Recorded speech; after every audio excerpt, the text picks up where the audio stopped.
Florabella on my screen. Her smile, it shines so bright. She's a queen with every scene, in the morning or the night. Recipes and good vibes flow, every video a gem. Her confidence, it grows and grows. We're inspired like her friends. Unstoppable Flora, she's got that power, spreading her aura, blossoming like a flower. Through the highs and all the lows, she remains so strong. Her spirit always glows. She's where we all belong. With every like and every share, we feel her energy. No storm too strong, she can't bear. She's setting us all free. Unstoppable Flora, she's got that power, spreading her aura, blossoming like a flower. Recipes and good vibes flow, every video a gem. Her confidence, it grows and grows. We're inspired like her friends. Unstoppable Flora, she's got that power, spreading her aura, blossoming like a flower. Through the highs and all the lows, she remains so strong. Her spirit always glows. She's where we all belong.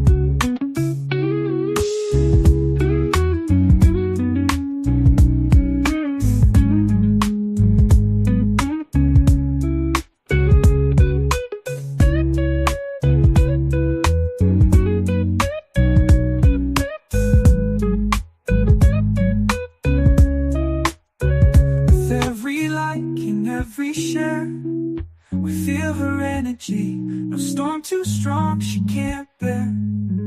She's setting us all free. Unstoppable Flora, she's got that power, spreading her aura, blossoming like a flower. Through the highs and all the lows, she remains so strong. Her spirit always glows. She's where we all belong.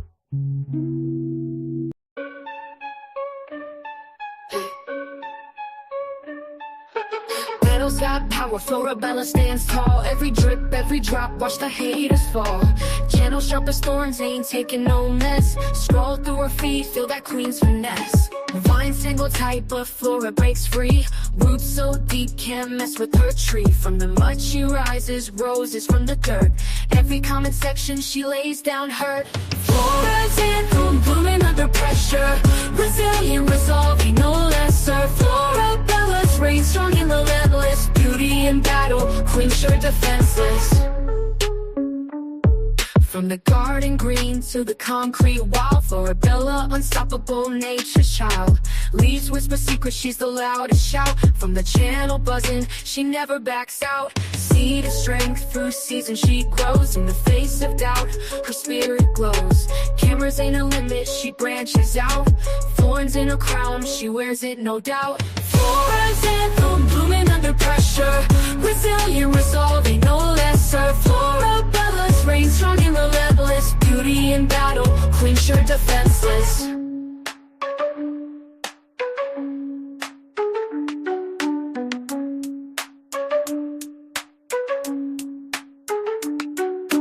Flora's anthem, blooming under pressure. Resilient, resolving, no lesser. Florabella's reign strong and relentless. Beauty in battle, queen sure defenseless.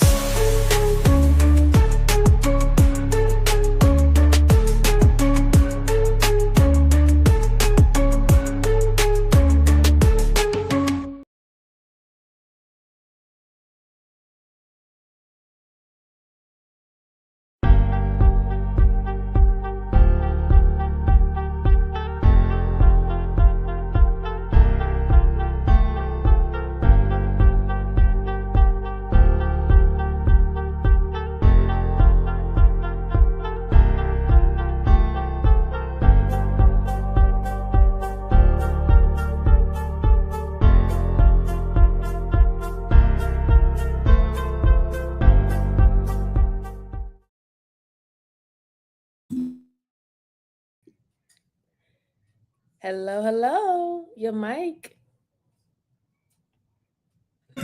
Oh, my bad. How you My bad. doing? Good Hello. evening. Oh, we got some malfunctioning right now. Was that me? Oh no. Hmm. All right. Welcome everybody. Welcome. We got Miss Jillian here tonight with us, and we have also Miss MJ from Conversations with MJ on YouTube. All right. So Hey welcome everyone. tonight. Welcome, welcome. This is going to be more of a fun, laid back show. We are going to do some review type content. We are going to do some, looking at different things online and stuff like that. We're going to do all that. But we're also going to try and have some conversation. So a little different than the body camera era. So if you're here from there, make sure you guys hit the like button. Make sure you enjoy the show. These are some of my guests, some OG folks that I know from YouTube that are just lots of fun. And we're going to have lots of conversations tonight that are going to be so fun, so luscious, so delicious. They're going to teach you something. Okay.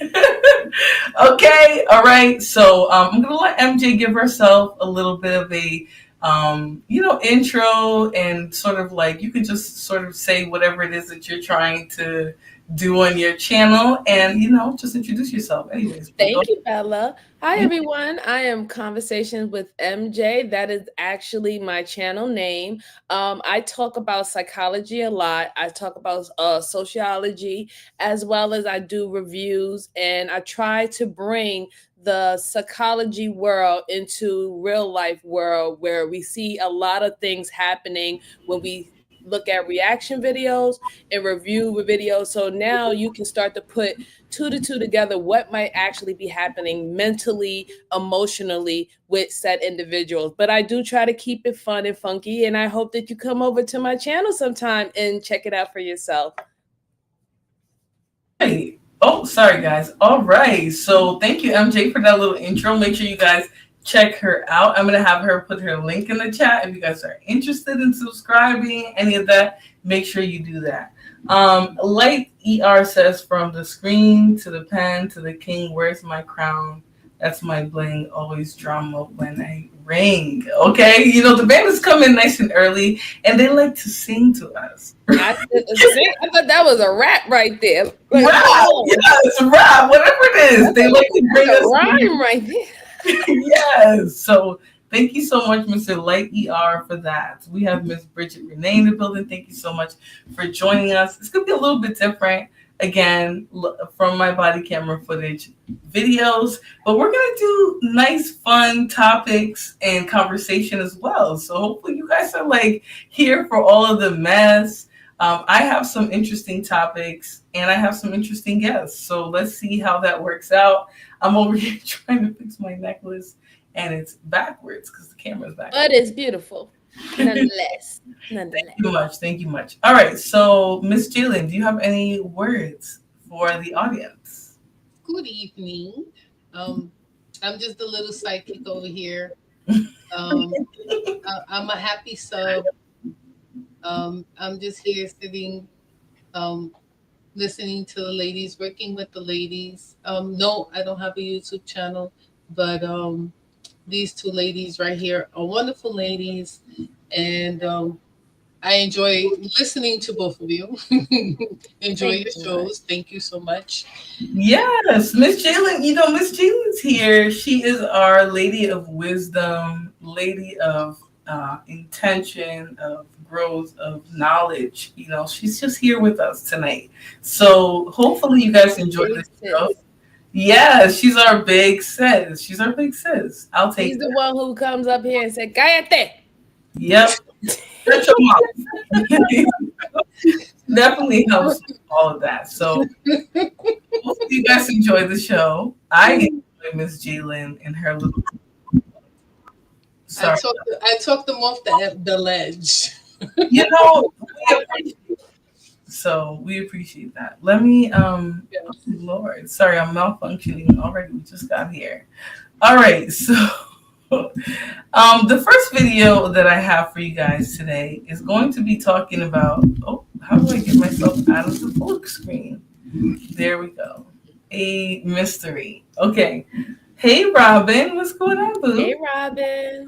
We have Mr. Terrence in the building as well. Hello. Hello, Terrence. Hope you're doing good. He's been hiding from the Nakersphere, so I'll give you that. Good job, Terrence. Oh my God, Nice and dusty here. minute. Yes, It's been a minute. nice and dusty here, though. So, no, not here, but you know what I mean, on the YouTube sphere. So, anyways, the subject that we're gonna start with is we're gonna talk about the basically when did marriage become about love. Now, myself and MJ, we've both done subjects. We've both done videos on where love came from. He said it's always love. We always, but the ladies, we love to talk about love. Okay, we love love. Men love love too, but they be lying. Okay, they be lying. That's the problem. They don't want to tell the truth. But so today we're gonna start with a video about where did love come from, right? Like in terms of marriages and successful relationships, where did we adopt the idea of love? Okay, so I'm gonna put that video up. We're gonna review it. When I stop and talk about it, and my associates want me to stop and talk about it, we're gonna stop and talk about it. If you're not here for a review video, I'm gonna send you to the door. Okay. If you don't want to watch a video of us reviewing content, find your way to the door and exit. If you would like to stay for the conversation with us ladies, with our big sis, Miss Jalen, then make sure you guys buckle in. You put your seatbelt on. You hit the like button. You share, subscribe. You do all of that. You get ready. Okay, so we're gonna start. We're gonna start with this first video about the origins of marriage. Now, you know, we all got our ideas, our grannies, our moms, our aunties, whoever it was in our life, they told us where love comes from, right? They told us this is how you get love. You need love, you need whatever. This is what they told us. But but we're going to talk about the real, right? Where did the idea of love become introduced into marriage? Okay. The institution of marriage we're talking about. Not just marriage to your baby daddy, not just the marriage of your dreams, the marriage that has been so popularized throughout society in all types of groups of people, white, black, orange, Asian, all of that. I'm very interested for this video, Flora, because I did a live stream talking about when dating started. Oh, yeah. It probably would lead into, correlate with where love actually was put into marriage. So this is going to be fun. Okay. Yeah, absolutely. Yeah. So hopefully you guys enjoy it. Hey, Miss Black Beauty. She says, hello, lovely lady. Hey, Black Beauty. How you doing? Hello to you, my dear. Okay. This unknown black or unknown whatever, unknown shark, sorry. He says, I want chocolate girlfriend. I don't know that you'll find one. But absolutely, make sure you hit the like button, share, subscribe, all that. In this video, they're going to talk about where marriage came from. And if you guys have anything you guys want me to stop, just let me know in the back so I can stop it without there being an interruption in the audio. Yeah, sure, no problem. All right, I'll be paying attention to the back. But where did marriage become about love?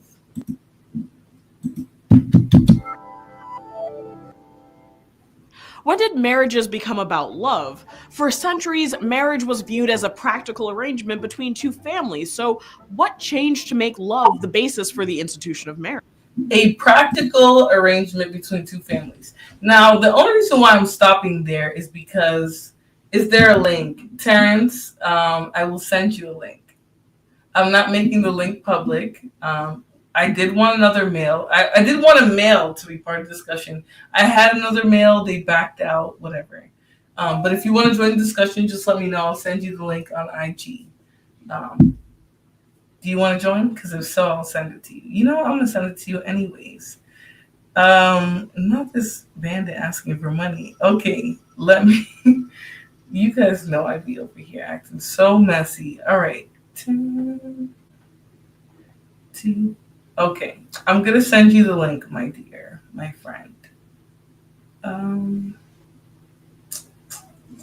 Because you guys know, will join in a few. Okay, perfect. You guys know I wanted a male to be part of the discussion. I had a male. They dropped out. They were afraid, and that's okay. It's hard being part of a open discussion. I get it. It's hard out here for a pimp. Ain't trying to make that money for the rent. MJ, what is wrong with you? All right, so I just really. If you want to join in a few, you can. So I sent it to you. But I'm gonna keep playing the video. So we're gonna talk about where marriage came from. But from the first part of this video, right, it was an arrangement for the two families. Sorry, the two families that were coming together. It was supposed to be convenient. It was supposed to be easy. It was supposed to build some type of wealth. All right. Marriage. So a lot of people across the US have grown up thinking that love and marriage go together like a horse and carriage, but besides being the lyrics to the catchy opening theme song of Married with Children and a popular song by Frank Sinatra, I wanted to know, when did love become the primary rubric for choosing a life partner? Now, before we get started, I would like to point out a small disclaimer that And I'm just gonna say, like, today, most of us would be like, what? Love and relationships is not about choosing a life partner, right? We think that these belief systems and these ideas are so archaic, but they're very new, right? Relationships and marriage had a much different meaning in the past. But today, right, if you're not in love, if you don't want to be with, if you're not like trying to be the partner, the forever partner of the person you're with, most people aren't going to understand what you're talking about. But the idea of marriage for love is new. It's fairly new. You guys want to jump in for a minute? Yeah. From what I know, even with dating only started 100 years ago. So I'm assuming that the concept of love and marriage also started around 100 years ago. So this is fairly new. Just like she stated in the little short piece, marriage was all about just building wealth and stacking upon that, bringing two families together, creating a conglomerate. Most of these families would marry off children or marry off their sibling, so they can get like produce. So it was part of the bargaining system, like a market. So it's a lot of things that comes into why love now brung into it. In my opinion, Flora, I think that the love concept started growing into marriage because a lot of I guess people who was being married off was denying the marriage. They would run away. They would rather be disowned and be penniless than to be married to someone that they didn't know, because most of the people back then, they never met that person. They didn't meet that person until their wedding night, so they didn't. So I think because they wanted to stop that and keep, people wanting to get married and create a family and stuff, they was like, oh, well, you feel like a little tingle inside. Honestly, MJ, you're on point, right? I do think for the most part that's a very new thing. People just now started wanting to be a part of it as a way not to deny or reject a very important cultural issue. All right, I'm going to welcome to the stage, guys, Ms. Brownie Ellie. Brownie, welcome. Welcome. How you doing? Hey, y'all. Love your eye makeup, gorgeous. Good, how are y'all? And we just started, guys. You. Just started. We're talking about the origin of marriages, right? In this video that we just started right before you got here, like literally 2 seconds before you got here, they talk about how marriage evolved into this institution based on love after people were being forced into marriages with people that they didn't love. And so that's kind of where we're at right now. I don't know if you have any thoughts. If you do, you can give them right now. If not, I'm going to play the video just a little bit more so we can hear some more about what she's talking about. You have any thoughts right now? You can play it. Okay. No, you can play it so I can see what y'all talking about. Okay, perfect. But this episode isn't intended as an endorsement of any particular type of marriage or as a negation of the wonderful institution of love. Rather, I wanted to do some deeper research into how love matches became the ultimate sign of a healthy or strong marriage in the US, and when we started to see the shift from marriage as the joining of two lives based on choices of families and parents to marriage as a choice driven by love at the center. Because even though love wasn't always considered the central criteria for getting married, today love is the key factor in how Americans choose to enter into marriage, with a recent study showing 88% of Americans listing it as a very important reason to enter into marriage. And you know that's very important information, especially because we're looking back, right? If we're looking back at marriage and where it came from, and we're seeing that back in the day, people got married because it was a beneficial institution for both families, right? Versus now, where people are getting married because they're in love and they want love to be an important component. We're sort of seeing how marriage evolved right in front of us, right? That's a very clear thing. Obviously, marriages based on love versus convenience for their families, they're going to look very different, right? And that's pretty much what that she's showing here. But I'm going to keep playing the video unless anyone has any thoughts. Any thoughts right now? I do. So it's funny how she put out that she's talking specifically about the US. So I'm assuming that other countries, especially in Southern European and stuff like that, love is not the main factor. They're still using the mechanism to marry and align with someone financially or security versus actually really loving them. And that is also because some people still do arranged marriages in their culture or for said religion, right? So I think that that's the reason why we see a larger number when it comes down to America. And also, just to my add, if we notice that she said 88% of people in America are marrying for love, but where are most of the divorces happening at? In America. Okay, so those are great points. Those are really great points. I'm going to say those are great points because for the one factor, most marriages in America are ending in divorce, right? 50% or more are ending in divorce. So that's a good point for that case. Now, I do want to know where we fall on in the marriage, because for example, in Portugal, in Italy, in Germany, they might not have the same reasons for marriage, right? They might not find love as important, but are they having the same high divorce rates? So that's what I sort of want to know. That's where things get tricky, right? Because I don't necessarily disagree with you that in America in particular, we are having this issue with where we want love, but it's either populated in the wrong places or it's not formed on a true, like, pure basis. And so you're not really with somebody who loves you. They love your energy. They love what they get from you and things like that. And you'll see more on that when we talk about narcissistic abuse. But I think that that's what the big problem is. I think that in America, we tend to believe that we are in love, but in fact, we are experiencing limerence. And limerence is fleeting.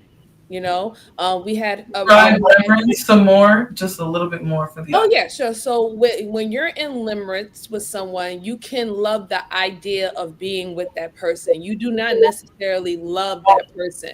A good example is how we love our favorite celebrities, our favorite artists, our favorite athletes. We love them because they're great in their in the job or the profession that they hold. They're good at sports, they sing well, and you're like, oh my God, I love that person. But how can you really love that person if you don't know that person at all? You don't see this person, speak to this person on a daily basis. You don't know how they really act or conduct themselves in their household or around their family members. But we say we love that person. That is limerence, my friends. Okay. Brownie, do you have any thoughts for me right now, just off of what we've heard? I'm sorry? I can't hear you that well. Oh, you're a little frozen. I wanted to hold on. Let me see. Is it better? Okay, now it's better. My tabs might have been contributing to that, but go ahead. Okay, I wanted to just add on to what MJ was saying. She was saying how, like, at the end she was talking about how we use love to describe like how we love somebody that we never even met. I think with the English language, and I think other languages, they have more words to describe like certain feelings, but with our language we don't. So we like I've told somebody I love them like I love chicken wings. Like But yeah, I know what you mean. it's the same word that we use to describe the way we feel about somebody, but then that for that love turns into a verb and less about a descriptor. And I think Right, that it's we like an action word. love as Yeah. a verb. I mean, as a descriptor, as an adjective, it's like an actual verb because it's something that you're doing. Okay, I get that. All right, guys, I'm gonna welcome to the show Mr. Terrence. Welcome. How are you today? Hey, good evening, y'all. Good evening, Terrence. How we Do you, doing? do you have a good idea of like what we're discussing? You want like an update? What's going on? Yeah, I caught a glimpse of it. Are we trying to define what love is?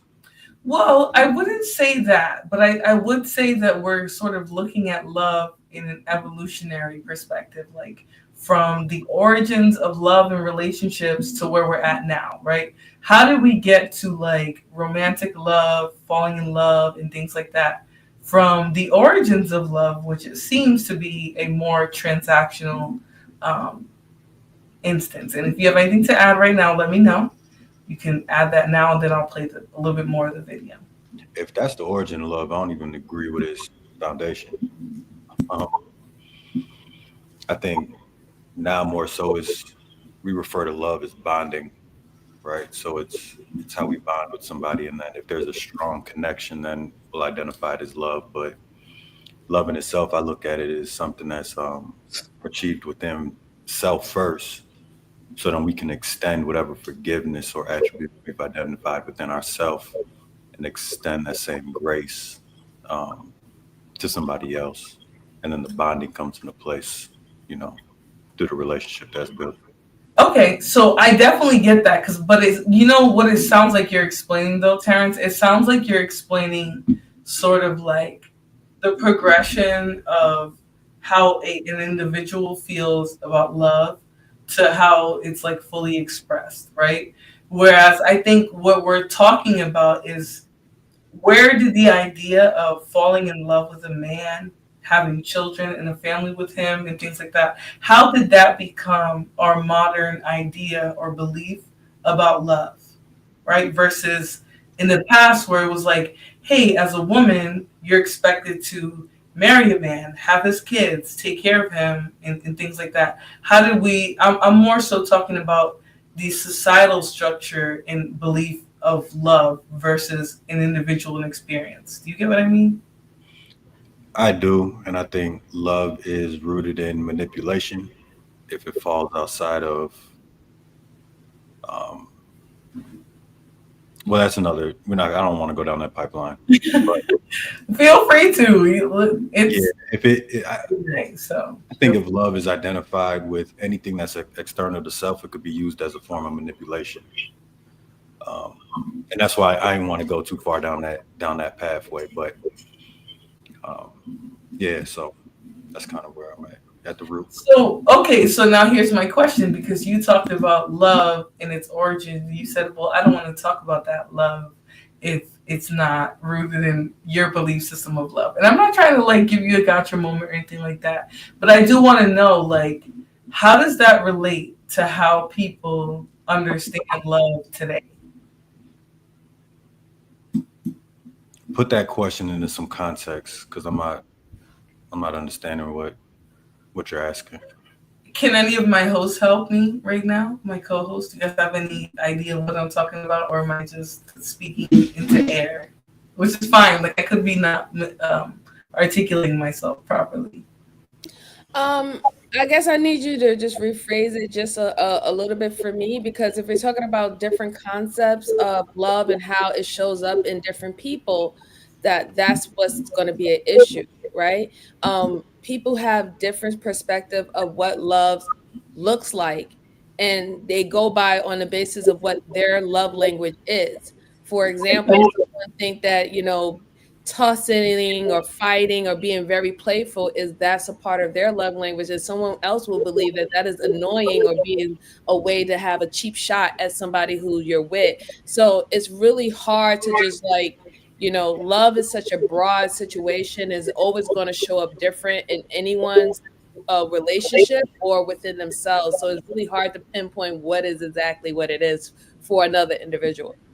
You're right about that. And I think more so what I was critiquing in your response for me, Terrence, was like, how do we tell people what love is, right? In a time where it's not being expressed remotely in the same way amongst different people. Like, for example, I'm a woman. I might experience love when a man treats me a certain way, talks to me a certain way, whatever, right? And another person, another woman might experience love based off of what somebody gives them, right? So how do we merge it all to everyone? How do we talk about love with everybody, no matter how they've experienced it or expressed it, so that we understand what love really is? Because I feel like we're all speaking different languages, not just us on the panel, but I mean in general when it comes to relationships. I feel like people are speaking different languages, and that's what's going wrong most of the times. Yeah, that makes sense. Okay, and I think it starts with segmenting bonding and love. Um, so what's bonding, right? Bonding is the chemistry, the thing that brings two people together, right? If they act or respond this way, I like it. I'm gonna bond with them. And on the contrary, if I do X, Y, and Z, the same thing occurs. And that in itself is very different from love, because I think we can bond with somebody without the ability to love them. Here's a prime example, right? Everybody on this panel, including myself, everybody in the chat, right? They've experienced things in life and have done things in life that they may not have forgiven themselves for, right? And when we look at the spiritual concept or the transcendent side of each and every one of us, there's forgiveness, right? And that interconnectedness that combines each and every one of us, if that hasn't been achieved within oneself, love isn't extended to another, because that grace or that forgiveness isn't within self to extend to another. You're making a great point, Terrence, about personal growth, right? About individuality, which is a big part of romantic love, right? You can't really romantically love somebody in a healthy way if you've never loved yourself. So I think you're speaking a great point to that. Now I want to read what Kasim said here. He said, today love is heavily based on the joy of shared activities, the warmth of affection, and the comfort of having a steady partner by your side. What's wrong with that though? What is wrong with shared activities, affection, and a partner who serves as a warm body, right? I don't think that that's necessarily the problem. I don't think the problem is that people aren't offering that to each other. I think the problem is people don't know how to recognize love. And so my question initially was because I wanted to know, how do you make love digestible to just the everyday person so that they can understand, hey, I've received love. Brownie, do you have something to say? Yeah. In my opinion, love is all of that, but it's also respecting your boundaries. It's also where a person aligning with you and seeing you grow as well. It's something that's mutually beneficial for both parties involved. I think when you talk about love and you start talking about love languages and what somebody will do and what somebody will accept, it gets blurry, but it still all falls along the lines of respecting those boundaries and being mutually beneficial for both of you. So if somebody is together and they're not respecting each other's boundaries, it can't be any love there, because if I love you, I'm gonna respect your boundaries. If I love you, that's the minimum that I'm gonna give you, is to respect your boundaries. Like, so anything beyond that, That's love. It's the actual actions that you go to take somebody that you care and you consider how they feel and their opinions. It's not them getting you shit or them doing shit for you or anything like that. It's about how they treat you when you boil it down and you scratch off man, woman, and you scratch off all your titles and you just label it and y'all are just two humans, how y'all treat each other at that state. That's love.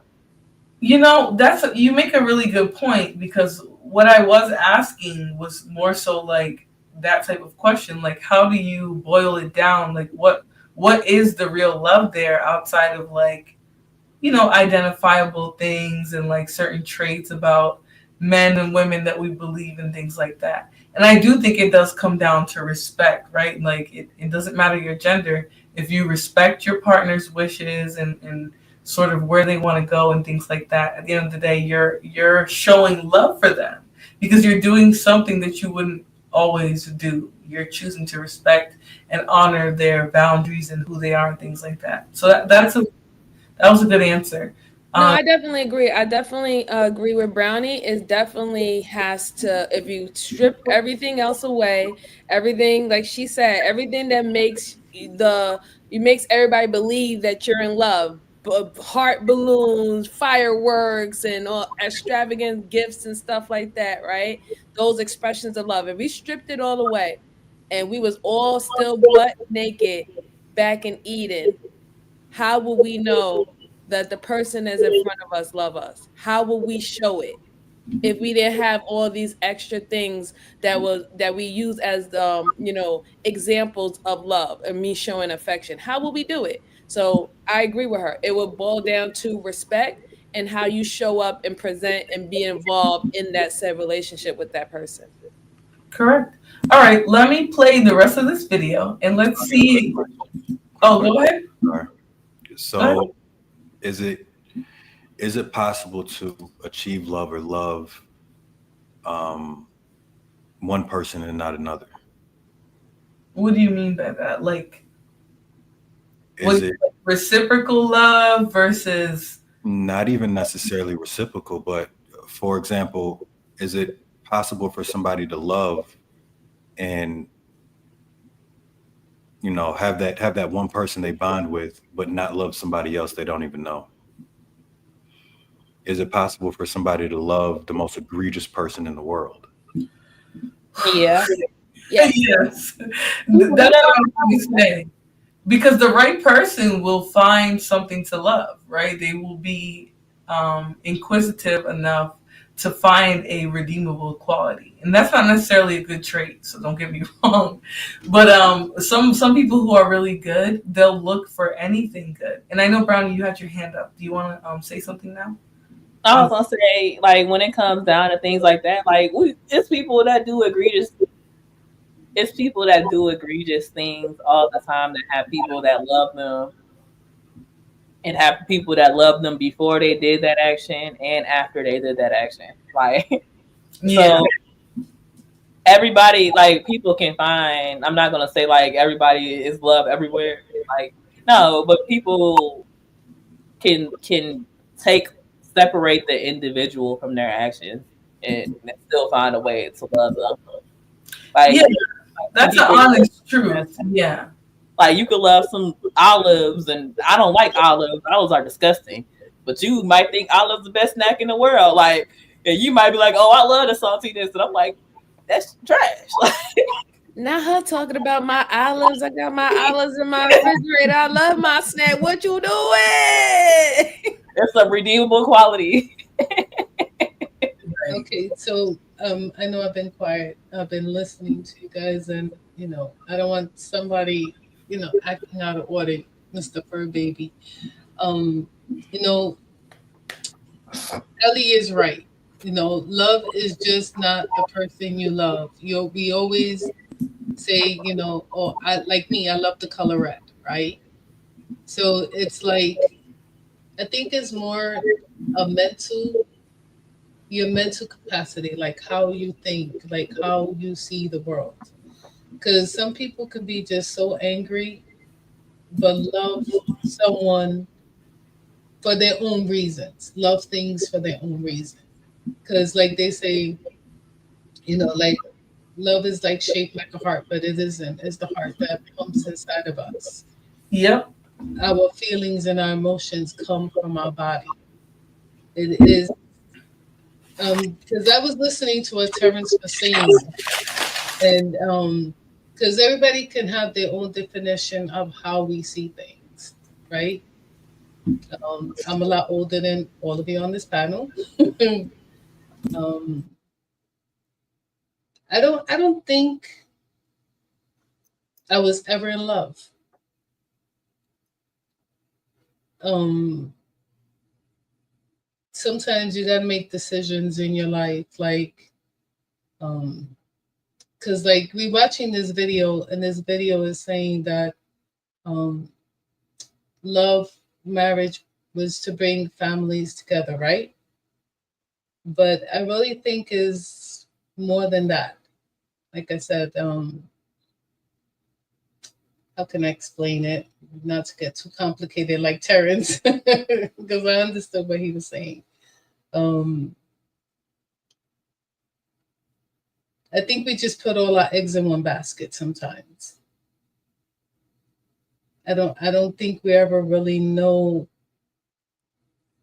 when do we love someone, like really, really love someone, because um, people fall out of love. That's what I want to say. People think that's what they want, but it's not. It's really not what they want. And it's sad because people jump into marriages and they're like, oh, why did I marry her? Why did I marry him? Right? And then they like, oh, they end up in divorce and all of that. I think, I don't know. I think love is a complicated word. Very, very complicated word. So, You never been in love? Oh, are you, my bad. My bad. You never No, been in love? go ahead, Emily. I mean, Ellie. I'm sorry, it's Emily. so is sacrificial love a part of that? That doesn't even sound right in my mind. Is sacrifice a part of what you would define as love?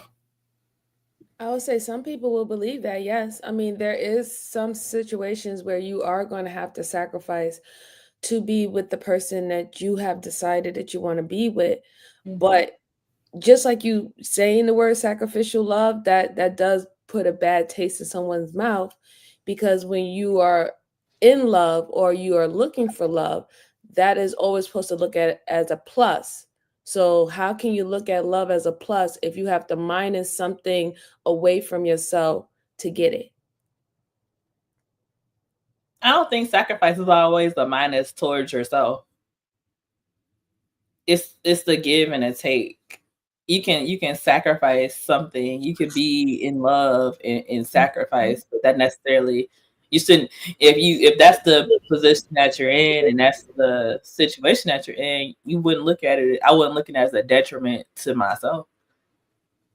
Like if I'm with a man and I don't know, like I gotta sacrifice something, and I'm like, okay, like we gotta do this, but I know in the long run it's gonna come out for you. If I'm doing it in love and out of like the emotion and what love really is, that I'm not gonna see it as a sacrifice towards me.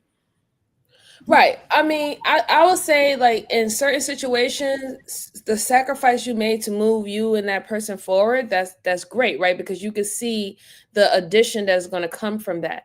I'm talking about, for example, I reviewed a TikTok where this woman been married to her husband for 17 years, and now she's pulling back, and within the year, because she felt that she's emotionally and mentally drained in the relationship. She said that she was the coach, the football coach, the defense coach, everything coach, to keep the marriage together. All the emotional part about the family, she did it for him. Like her husband, she felt that he wasn't reciprocating.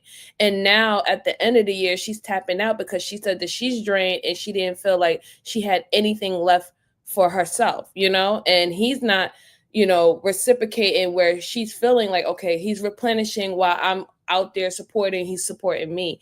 So that's what I'm saying, like in a way where you feel like you're taking away from yourself, and you're just only just doing the duty. and it doesn't, you don't see the you don't see the gold brick road anymore. You know what I'm saying? You don't see where y'all heading anymore. You just feel like you're just only just giving.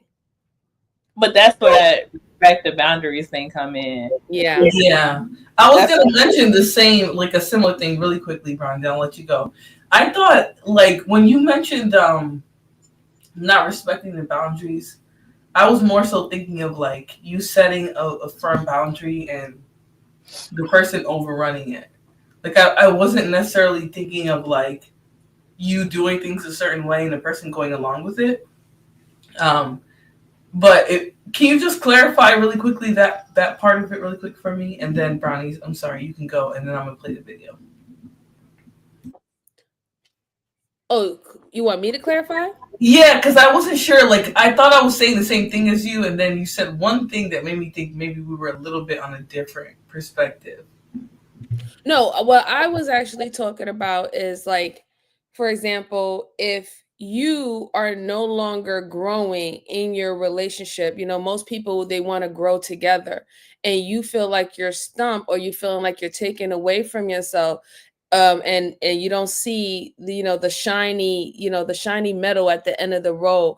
That's what I was referencing as the sacrificial love, because sometimes we have conversations here where they'll say, hey, it's all about duty. It's all about duty, duty, duty, duty. Well, duty, when you're dutiful, you're doing things that you want to do, and you're doing things that you don't want to do, because you understand there's a bigger goal at the end. But what if you don't see the benefit? And part of because I was listening to you and I was responding, and then other things happened. I didn't remember where I was at, but I was thinking, because when a person's being dutiful, there's an assumption of a greater goal being met, right? And so, right. I think the issue becomes when you're making sacrifices and there's no greater goal. Obviously, like what Brownie's talking about more so has to do with, like, the greater goal meeting some type of intrinsic need in the person and the people involved. Because obviously, if your greater goal is to have kids who are intelligent and know how to read and things like that, and both of you guys accomplish that, then I think, then you're both meeting the goal. But I think sometimes, like, the idea of sacrifice makes you think, like, if someone just says, oh, I got to sacrifice for my kids, you're like, well, you made the kids, like, why are you thinking about sacrifice? But I do think sometimes people are just intrinsically, they are satisfied with what they can do for their children. So if you're a woman who can raise children who learn how to read, write, and do well in school, then you're going to feel proud of that. But I'm going to let Brownie speak to her point. I just wanted to interject really quick because I was, like, in between you guys' 2 points. But go ahead, Brownie. Girl, I forgot where I was at. I'm sorry.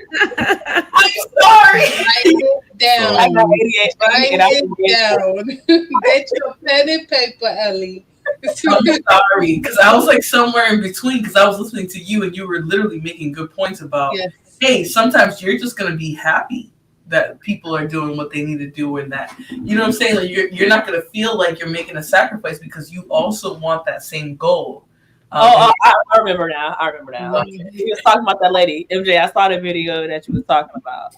And so, like, you did? Okay. Yeah, so things like that would even come down to boundaries and a lack of communication. If you can't let somebody behave in a pattern of behavior for an extended long time without speaking up and speaking out about it, and then 20 years later, when it gets on your nerves and when you're tired of enabling the behavior, be like, oh, you need to change. Like, those are changes and those are things that you communicate in the beginning and when they first happen, so you don't get down the road where it's 15 years later and now people get stuck in their habits and get stuck in their ways, and they're less likely to change, which is why her dude was less likely to change and was talking about, like, you checked out the relationship. Like, yeah, bro, I mean, you should have been talking to him about that, like, 10 years ago. She should have been planning. I agree. That was definitely something that she should have been speaking to him about a long, long time ago. But see, that also leads back to what she probably didn't have that conversation because she felt that was a sacrifice that was for a greater good. And now 17 years later, after doing that sacrifice for the greater good, she feels empty and she feels like she can't pour into her own cup. So that's what I'm saying. Like, some people will look at these sacrifices and they will do it because they're being told that it's the greater good, but do they really actually feel like it's the greater good at the end of the day? And now it's hard for him, right? Because he didn't know that he was doing anything wrong. She was coddling him and doing everything that he wanted, and he got comfortable for 20 years, and now you're gonna spring on him on the year 20 that you're not, you're not carrying your weight. So in a way it is. Here's what I'm gonna say, MJ. I do get that, right? Like, I totally get that. Like, you haven't been holding to no standard this whole time. Now, why are you gonna start holding him to a standard now? Here's where I think common sense does have to kick in, right? You're having a child, a family, whatever, with somebody. Obviously, you're gonna have to behave yourself in a different manner. Now, I'm gonna read Kasim's comment because he said it's the emotional support of the partner. Knowing someone is there to listen, care, and advocate for you is life changing. And he's 100% correct, right? When you're backed by a partner who gets where you're coming from, they want the same things as you, that all can be extremely life-changing. But if for some reason you come in contact with, or you date or whatever, marry somebody who isn't on that same accord, you're going to be in a different predicament. Like, you're going to see things differently. You're going to feel a lot differently than, let's say, the person who got into it knowing they have to just impress whatever in the kid's head. Now, I do think you shouldn't have to tell someone something all the time, right? Like, you shouldn't have to continuously repeat it over again, right? If you've just been dealing with that person being a crappy partner for 20 years, then at year 20, it's going to be hard for you to be like, hey, you've been a crappy partner for the last 20 years. But I think some people are slow to learn. What do you think about that, Brian? Do you think some people don't even know that they're being treated crappy until they are in the thick of it? I think sometimes that people let the idea of the person and the idea of the relationship supersede your needs of said actual relationship.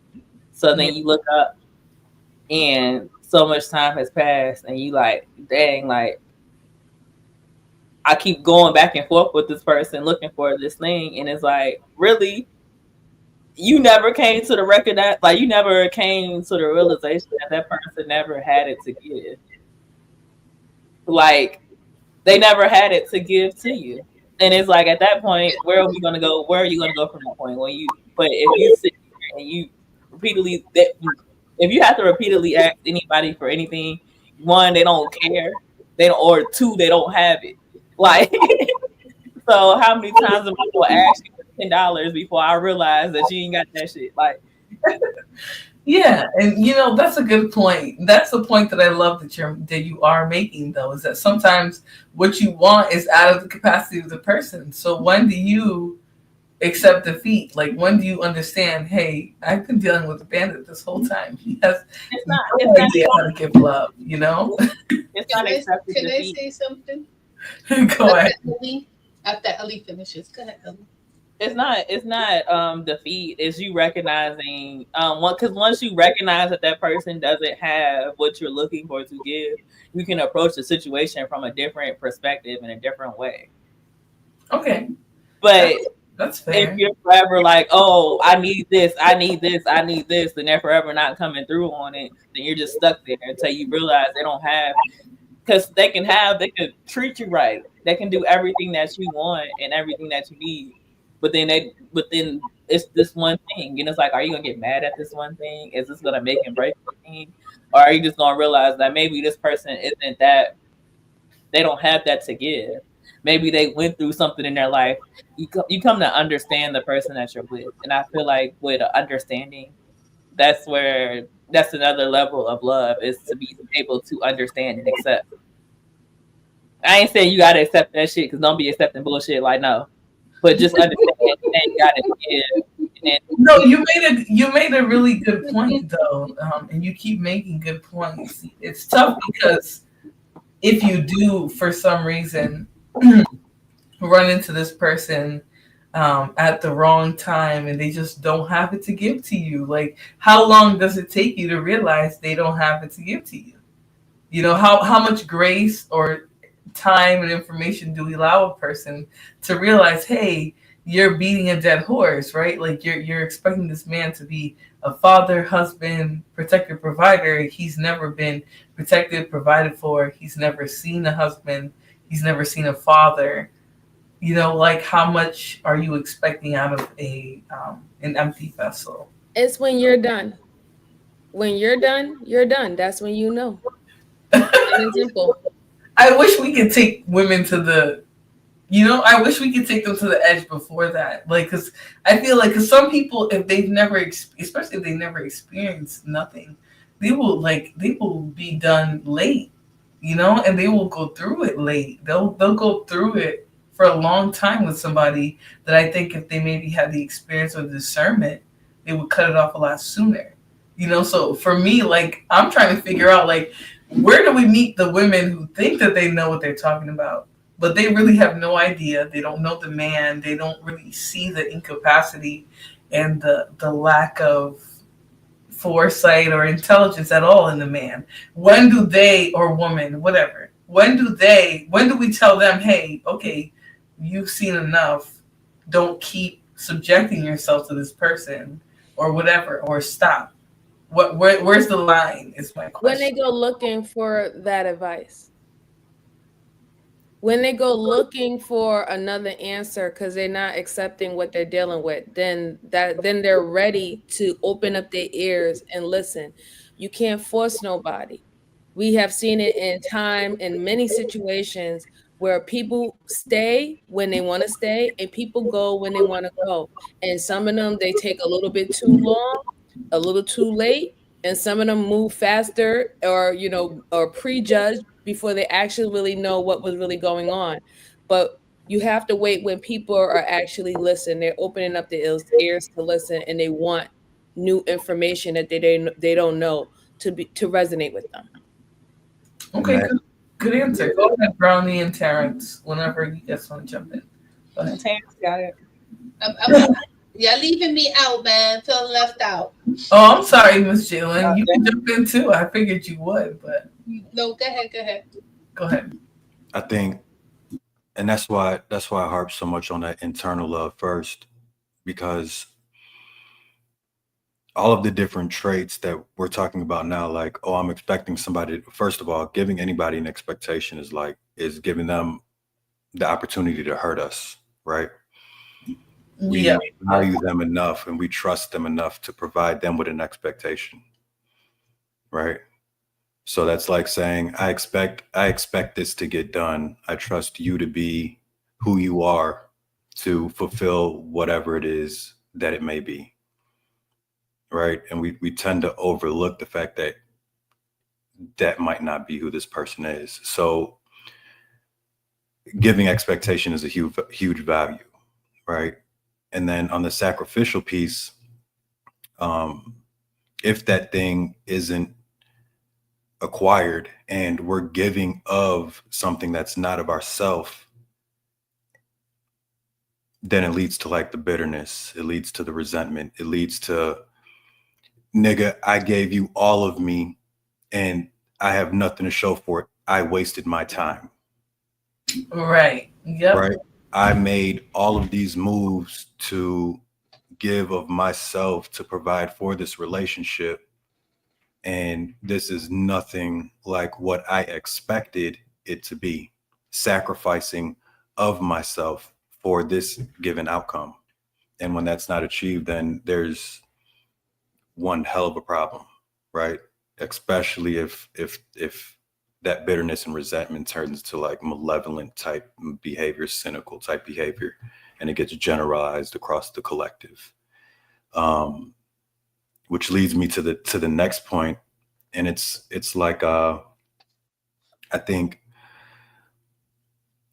I don't know about other nations, but one thing that I'm noticing, at least within this nation, is the expectation for a woman to give all of herself to a man to sustain that relationship, right? And there's an essence, there's a value in a woman that's only for her, that's retained for her that should not be given unto a man. Because if it comes down to a point to where the relationship ceases, she still holds on to that essence within herself, right? And that power isn't seeded over into that man, right? Or into that woman or whomever they're in a relationship with. And so the authenticity of self, which is a byproduct of love of self, one, I know discernment was brought up, pulls in that discernment because we're able to see, okay, I'm noticing these attributes and I've been in that place before. I've identified that thing within me and I see it in them. Am I willing? Not am I willing to sacrifice? Not am I going to give them an expectation, but am I willing to go through this process with them? And if I don't harness that capability or don't decide or not harness the capability, but if I identify, no, that's not me giving of myself, that's me sacrificing for this relationship. At that point is when it's like, okay, the boundaries have been identified and I'm done at this point. That doesn't strip away from the love that's there, because all of the different attributes that span across the dynamics of the human psyche, right, are still intact, from the good, the bad, and the ugly. We're just not going to accept it from anybody else. And we can pinpoint that thing early so we can avoid that requirement for advice down the line, because all the answers come from within. Okay, so I'm gonna pause right there and I'm gonna play the video because I want us. You made some good points. I want us to harp on them in our minds as we listen to the rest of the history of marriage and relationships, where they sort of came from, where we are today, and where they came from. So, you guys, obviously, if you want me to stop at some point in the video, let me know. I do want to get through a few minutes so we can sort of connect what we're talking about to the material that we're viewing online. Marriage.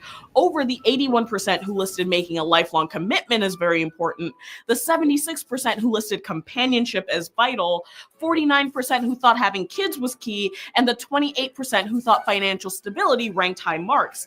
But as you can see from these numbers, many of these considerations, love, companionship, financial stability, overlap. So even if someone thinks love is key, that doesn't mean that they consider it to the exclusion of everything else. So to start off this week's topic, we should first ask ourselves, when did marriage start? And what were the primary rubrics for choosing a mate before love came into the mix? Well, if you haven't gotten a chance to watch our episode on the origins of the nuclear family, hint, hint, here's a short recap on the marriage portion. Marriage is a custom that dates back thousands of years and is practiced in cultures the world over. And marriages have taken a variety of forms, including the arranged marriages sanctioned by parents, religious marriages, monogamous marriages, plural marriages, and marriages that involved licenses and other legal documents issued through the state or government.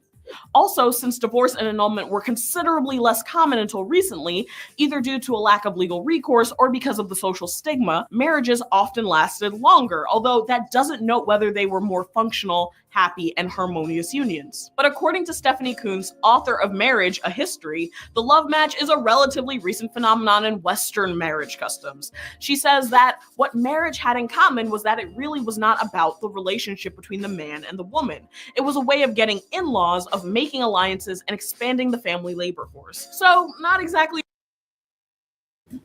If we think about this belief, right, that she talks about here, which is it was a way of getting alliances, a labor force, just sort of providing tangibles for your family.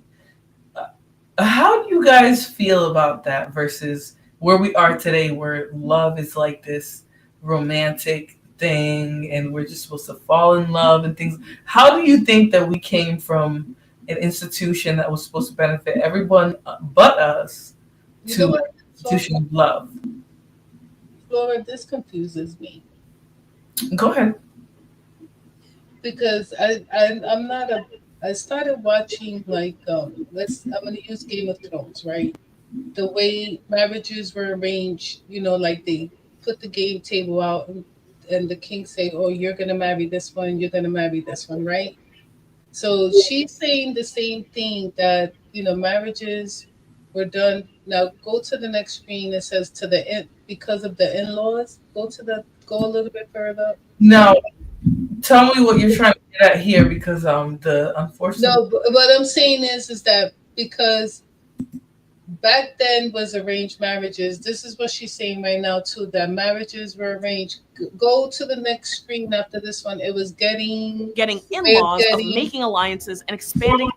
Okay, stop right there. What does she mean by getting in-laws and making alliances and expanding the family?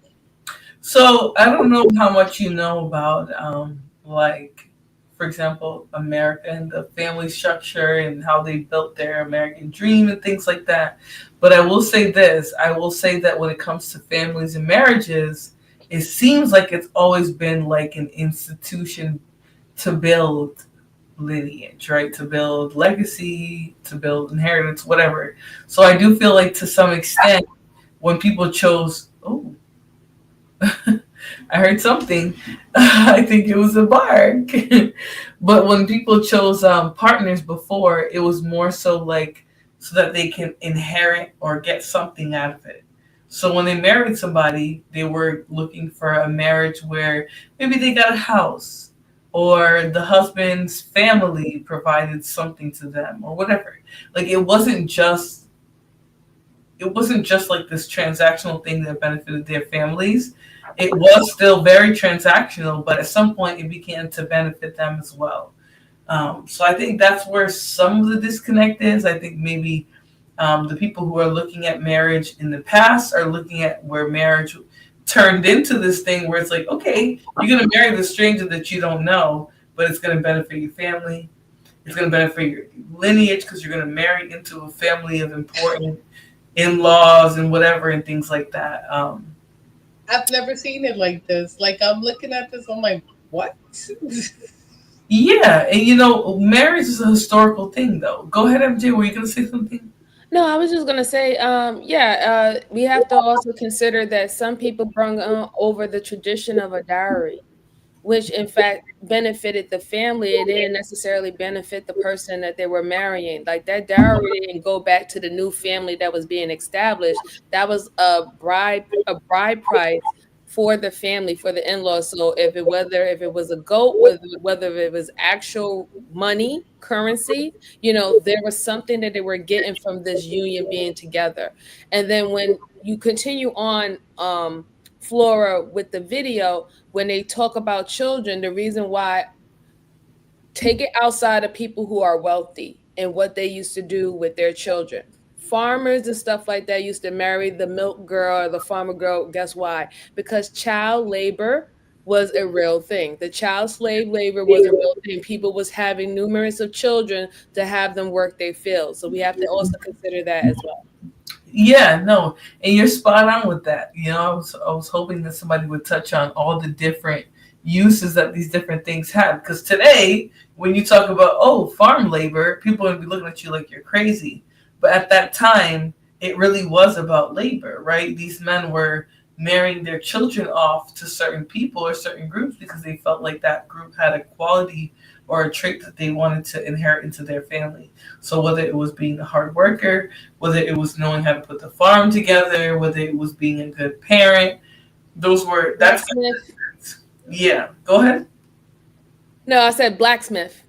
Oh yeah, Like, yep. so usually if you was a son, or a son for someone who was a craftsman, they figured that you had the trait to know how to do crafting and stuff like that. So why not have more people who could do that craft or be a boat maker and things of that sort? That's how they would actually try to multiply and have that many children.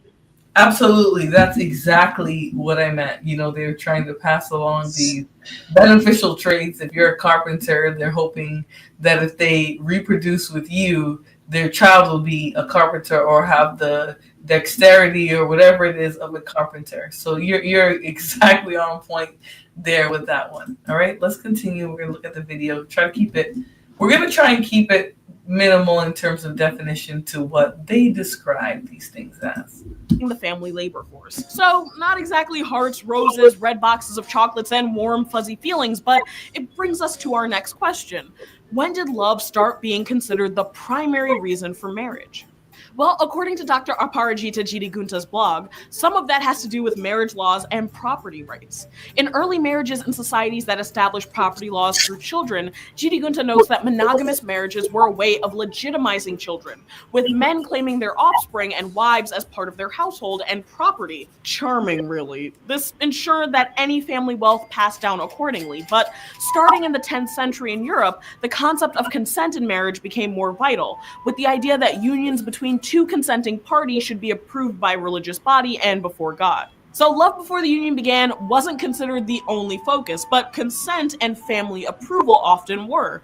And the idea of a married couple growing to love each other or providing companionship after years in a relationship wasn't so outside of the cultural imagination. It was just viewed as a potential part of married life, rather than as a prerequisite for getting hitched. But throughout history, people have gotten married for a variety of reasons, and love was sometimes one of them. However, it wasn't such a common practice in the West that it became a well-known truism.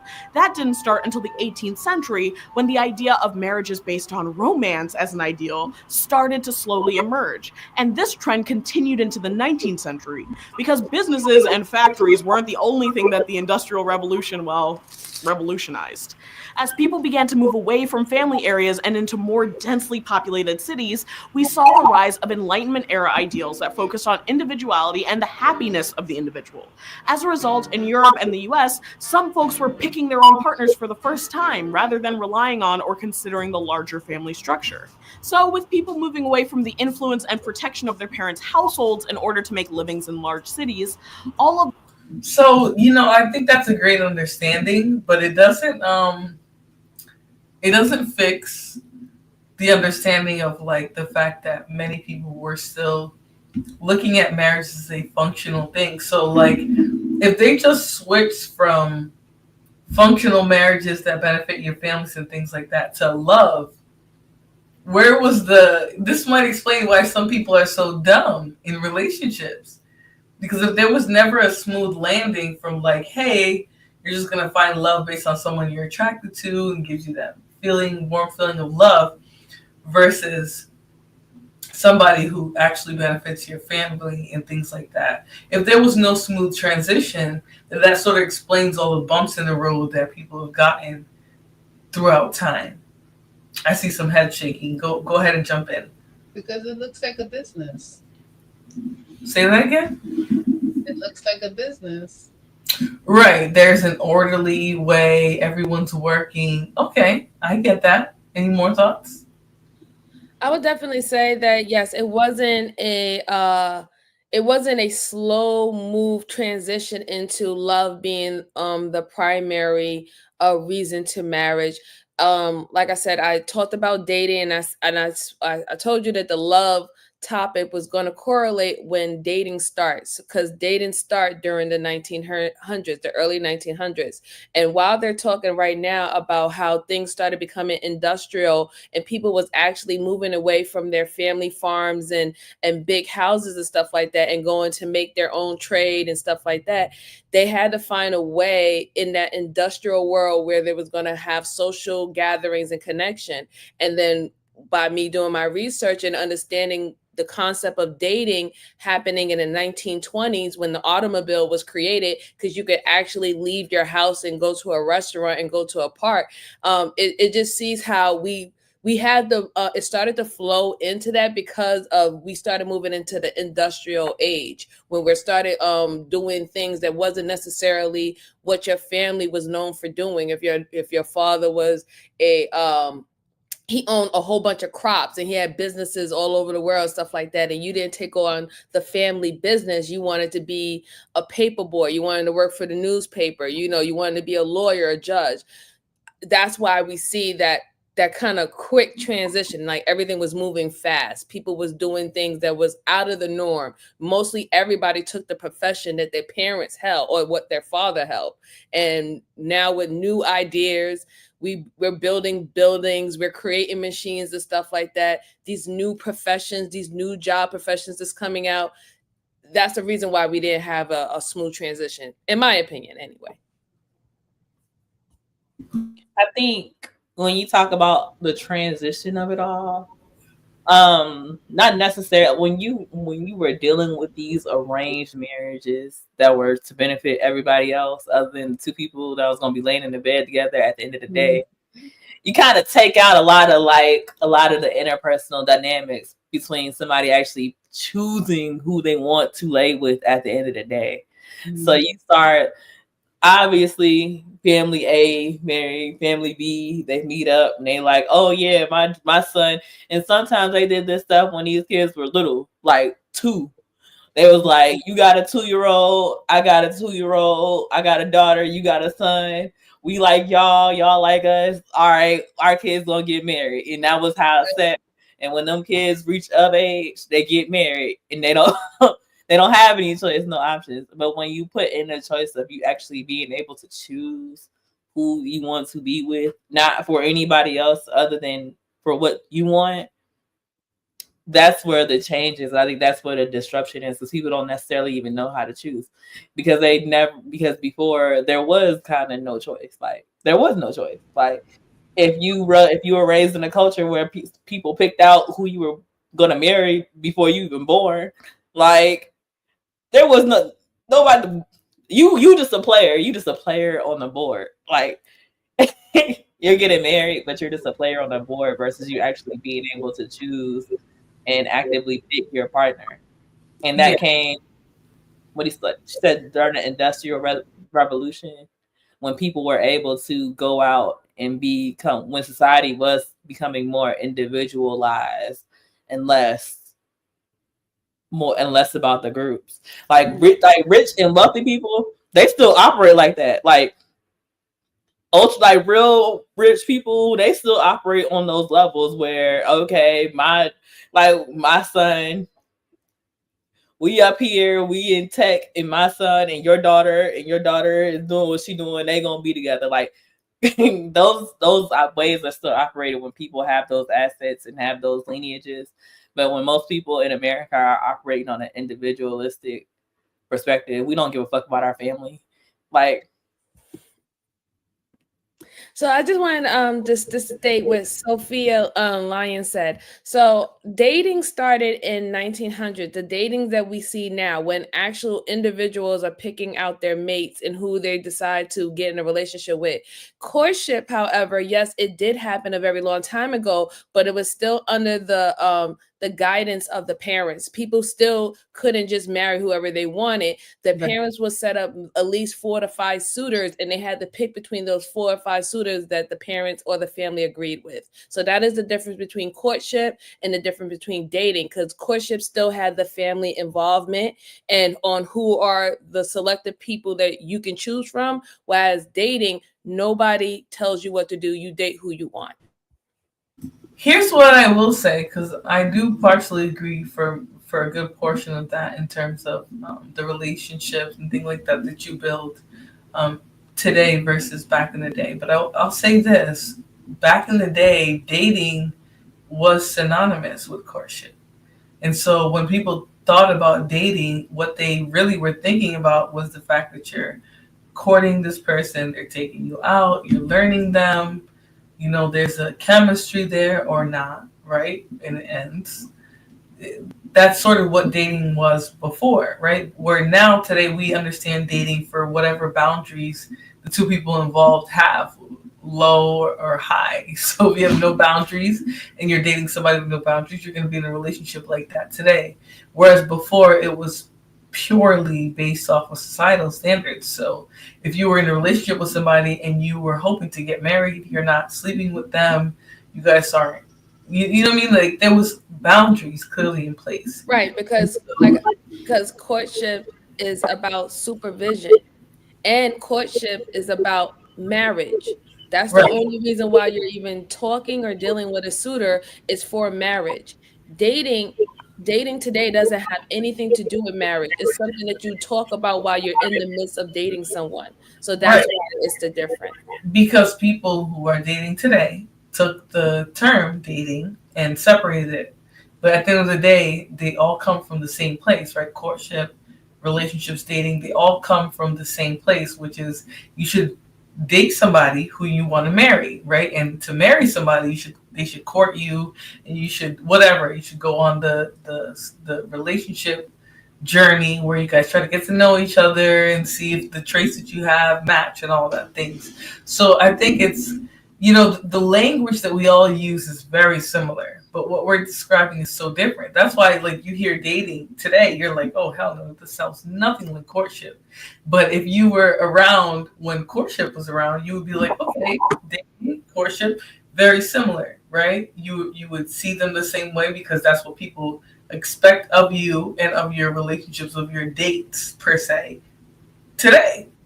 But the reality is that dating, which we understand today, falls under courtship, and courtship is a particular way of dating. So it's like a roundabout idea of what we're going through today. Like it's very difficult.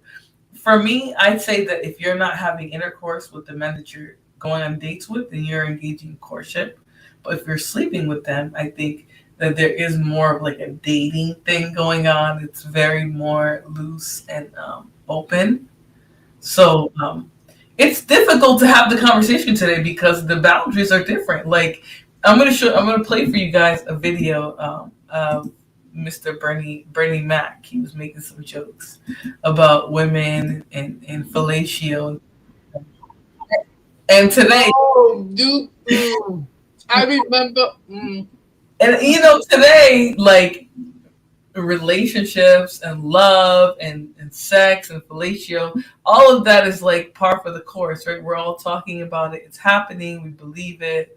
Women are getting better or worse, or men are expecting more or less, right? All of that. And so I'm going to play a comedy routine from Bernie Mac that if you understood it today, you'd be like, wow, the women of today are definitely not against that. So this has to be a very different time. Anyways, I'm going to play that clip of a little comedy skit from Bernie Mac. And you guys let me know what you think, because I really, truly believe that I grew up in the era of prudish women. So when I see what I see online, I just be like, I would have got dragged. You grew up when? Dragged by like. Hold on, you grew up when? I'm just saying, I grew up in the early 2000s, but what I'm saying is the things that I heard, like the women who raised me would have been like, that is ghetto. That's too much. You're doing too much. Like, what's going on? Versus like today, this is just sort of a normal part of culture. So anyways, I'm going to play this video. You guys let me know how you feel about it. Again, it's Bernie Mac. He's a legend, but he is a R.I.P. Yes. I love Bernie Mac. Yes. R.I.P. to Bernie Mac. The real How far back she's going, right? Yep. Y'all know how far back I'm going. But, Mm-hmm. so I'm gonna play this, and then we'll discuss it after we hear. So I tell the truth. I'm saying what you scared to say. Ain't nothing wrong. You sit up here trying to bullshit. You do it. God see you do it. Everybody in this room crazy some bitch. Everybody in this room eat pussy. But see, women on y'all got a problem. We're gonna talk about it. I'm sick of this shit. So I'm telling like a TIE is. I'm saying what you scared to say. Before BC, we've been eating pussy. No problem. But see, y'all like sucking on dick. I'm sick of this shit. We're going to talk about it here tonight. We're going to talk about it. Sorry, y'all. I'm over here choking. Okay, he's very Midwest. I'm not going to lie. But he's talking about fellatio, right? He's talking about, like, today we have Sexy Red, who talks about having burning, itching, vaginal odors and hairs and things like that, right? But he's talking about a group of women who were too prudish to give fellatio, right? They weren't interested in giving oral intercourse to a man because there was a bouginess to it, right? It was like, okay, I'm a woman, I'm classy, why would I do that? right? Versus today, people just kind of do anything. So we're gonna listen to the rest of the comedy routine, but I just want you guys to keep that in mind. Y'all gonna start sucking some dick around here. You know, y'all act like it's a union or no dick suck calls or something. Black women, you had the black woman suck your dick, she get attitude on it. Come here, suck your dick. What'd you say? I know you ain't asked me to suck your dick, did you? You better get your mama to suck your dick. Ciao. That's your mama. What my mama got to do with it? My mama had her dick. This is your turn. Suck it, suck it, suck it. You bet. I'm sorry, y'all. I'm over here like about to cry, but like He always made me laugh. Flora, I'm gonna tell you something. You know what it is, Flora? I'm gonna tell you. The women back then was given fellatio. However, there was a stigma behind it. Even the most churchy woman was not supposed to talk about doing bedroom endeavors like that in public and stuff like that. That was very taboo, right? And it was always believed that it was the women who were considered sex workers would be the ones who would be performing those acts. So if you were supposed to be a good woman, you don't do no such a thing. But we know we're doing that. Like, let's be real though, right? Because we're gonna talk about women in church and shit. These witches were sucking dick. These women were sucking dick, but they were trying to make each other feel. Listen. Why are you saying like that? Yo, somebody mute her mic. I'm sorry. They were deep throating dick. The nerve to try to make up. Listen, let me listen. This is where this deception comes in. You know what it is? Women back then had class. Okay? But like, how classy is it, right? Because he's making. Okay, listen. Hold on, Miss Jalen, because he's making a joke, right? He's basically saying, "Okay." No, I know. I'm trying to explain to you. I just want to lay down the context really quickly, because he's basically trying to say, like, okay, these women have no business being as prudish as they are. Like, they're obviously getting down, they're obviously getting freaky, they're obviously giving fellatio and things like that. But when it comes to like the performance, they're acting like so prudish, like, oh, you know, this is not what we do. You want me to suck it? They was.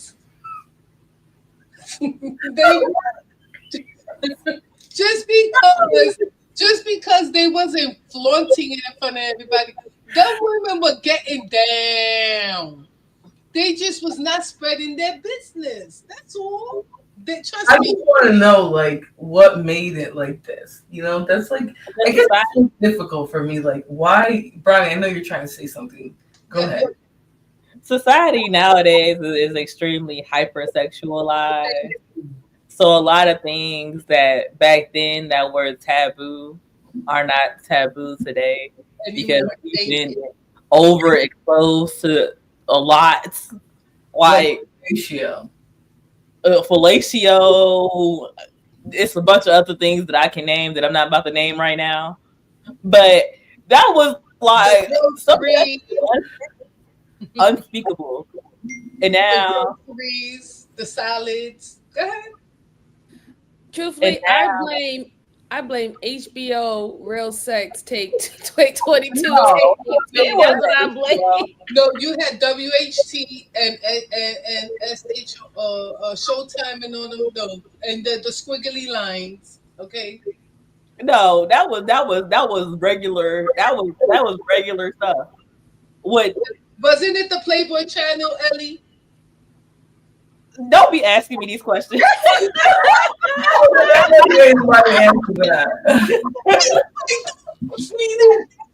Don't be asking these questions. But that was regular. That was vanilla. Like they were putting vanilla on display. Like, but now we are so past vanilla. We are beyond vanilla. You can go on Instagram and if you click the wrong picture 3 times, look what your algorithm gonna show you. Mm-hmm. your algorithm go crazy showing you crazy. I know. So today's society is just more hypersexualized than it's ever been with the invention of social media and the internet. And Bernie Mac is talking about a time that is pre-internet. Right. Yep. That was I agree. so all of this stuff wasn't floating down rampant like when I was in high school, I could go on my phone and I could see some crazy ass shit that my mama couldn't see on her phone in high school just from scrolling. Like, but no, everything is at our fingertips. The good shit and the bad shit. I agree. And honestly, Robin says people make relationships rocket science. I think the problem is that people have tried to simplify relationships, right? So they want to tell women, hey, if you get with a man, just do whatever the fuck he tells you, suck his little scrimpy ass penis and things like that. And I just think that we're not in that environment anymore. I think women want to be with men that they're attracted to, that have something to offer them intellectually, spiritually, emotionally, things like that. And so, again, I think this is another evolution, though. I think we've come from transactional marriages and relationships to marriage and relationships based on love to marriage and relationships now that people want to get something out of them.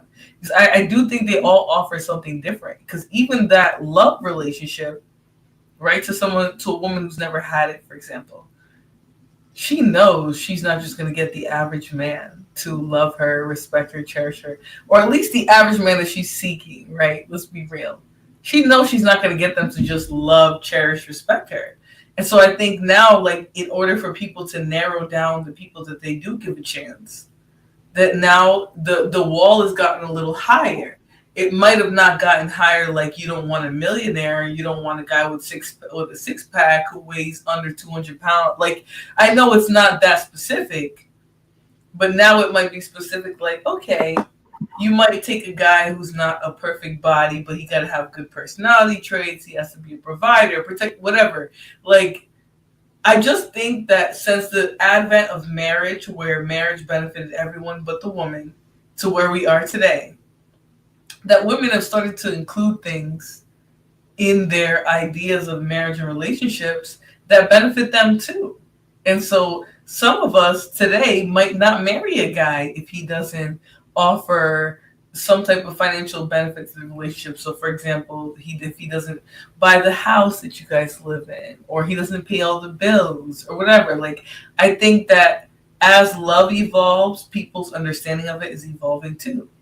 And so as people, we're starting to understand, hey, this relationship might not be worth anything if we're not getting any value out of it. Just like you had people blaming Shira 7 for some people who ended up with partners who were abusive to them and their children. I just think that we're getting all this knowledge of what's the right way to date and marry and mate and things like that, but we still have the wrong ideas in our own minds. I'm sorry, Terrence. You go ahead. You haven't talked for a while. I'll wait. Thank you, MJ. Do you think that there's been I don't even want to call it an influx, but a primary set on how much a man makes because there's a lack of substance? I don't know if it's because there's a lack of substance. I will say that you have a lot of women who have taken on more of the burden in relationships, and so now they're hyper focused on finances. That's where I'll validate what you're saying. They might have been the child of or the student of a woman who gave too much to a man, and so now they're being taught to do the opposite, which is to give nothing to a man, right? And things like that. So I don't know that I can necessarily say 100%, but maybe to some degree women are doing that. And the reason why I asked that, and I think that's a good point, Robin, but the reason why I asked that, fairly recently, women really started making a lot of money, can provide for themselves, get their own homes, and do things like that. And so thinking through the change management aspect of it, right, men were primarily taking care of the finances, in which case there wasn't any real mental stimulation of sorts, right? And now that that still might not be the case, there's a heavier push put on the finances to make up for where there's lack.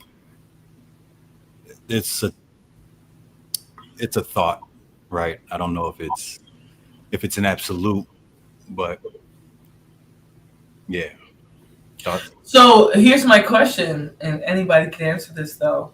Who do you think is prioritizing those other things to make up for what they lack? Because now that's a very general statement. And I think that when it comes to dating, that there are men who are prioritizing their finances and the physical and the material that they can bring to a relationship because they have no substance. But where does that fall just in the regular conversation? And Brownie, I see your hand up. What were you trying to say? Really Oh, my hand wasn't up. My hand just resting. Oh, okay. I didn't know if you were trying to say something. Well, I was going to say is that there's always going to be three different types of relationships: relationships of lust, relationship of utility, and relationship of kindred spirit, right? And we're going to some people is going to So put hold on. You said lust, kindred lust, spirits, and utility. correct. Those are the three types of relationships that is formed between two individuals. So some people get into relationships because of the sexual attraction. They feel butterflies with them. They enjoy them sexually, all that stuff like that. And then you also have the relationship of utility, which pretty much where we came from. That is actually the foundation of marriage and stuff, where you're marrying for resources, you're marrying for social class or what your parents want you to marry into, right? And then you have the relationship of kindred spirit, where you're actually really connecting with someone on a deeper level, and you are the yin to their yang. What I see what's happening is that we are involving, we want it all. We just trying to find that balance between all three types of relationships.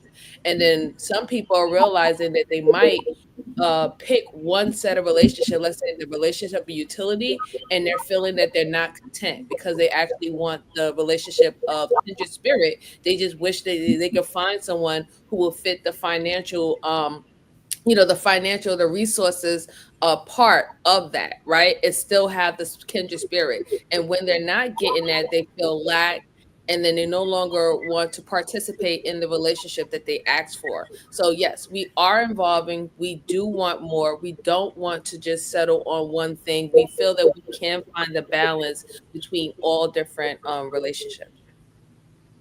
Okay. So you're saying between lust, kindred spirits, and utility. Yes. Okay.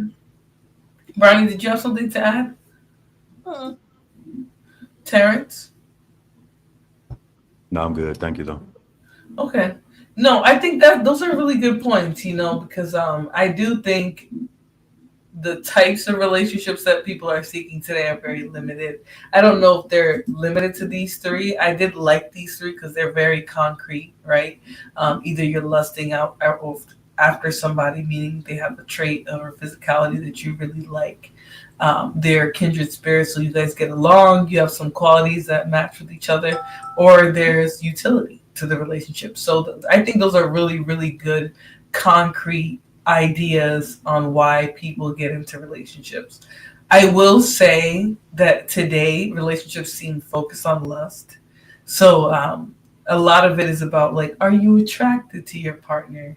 Does he have a bag that makes your kitty wet? Like, you know what I mean? Like, it's just a lot of it is sort of being intertwined with lust and some sort of other function, which can be utility, which can be a kindred spirit, can be love, whatever you want to call it.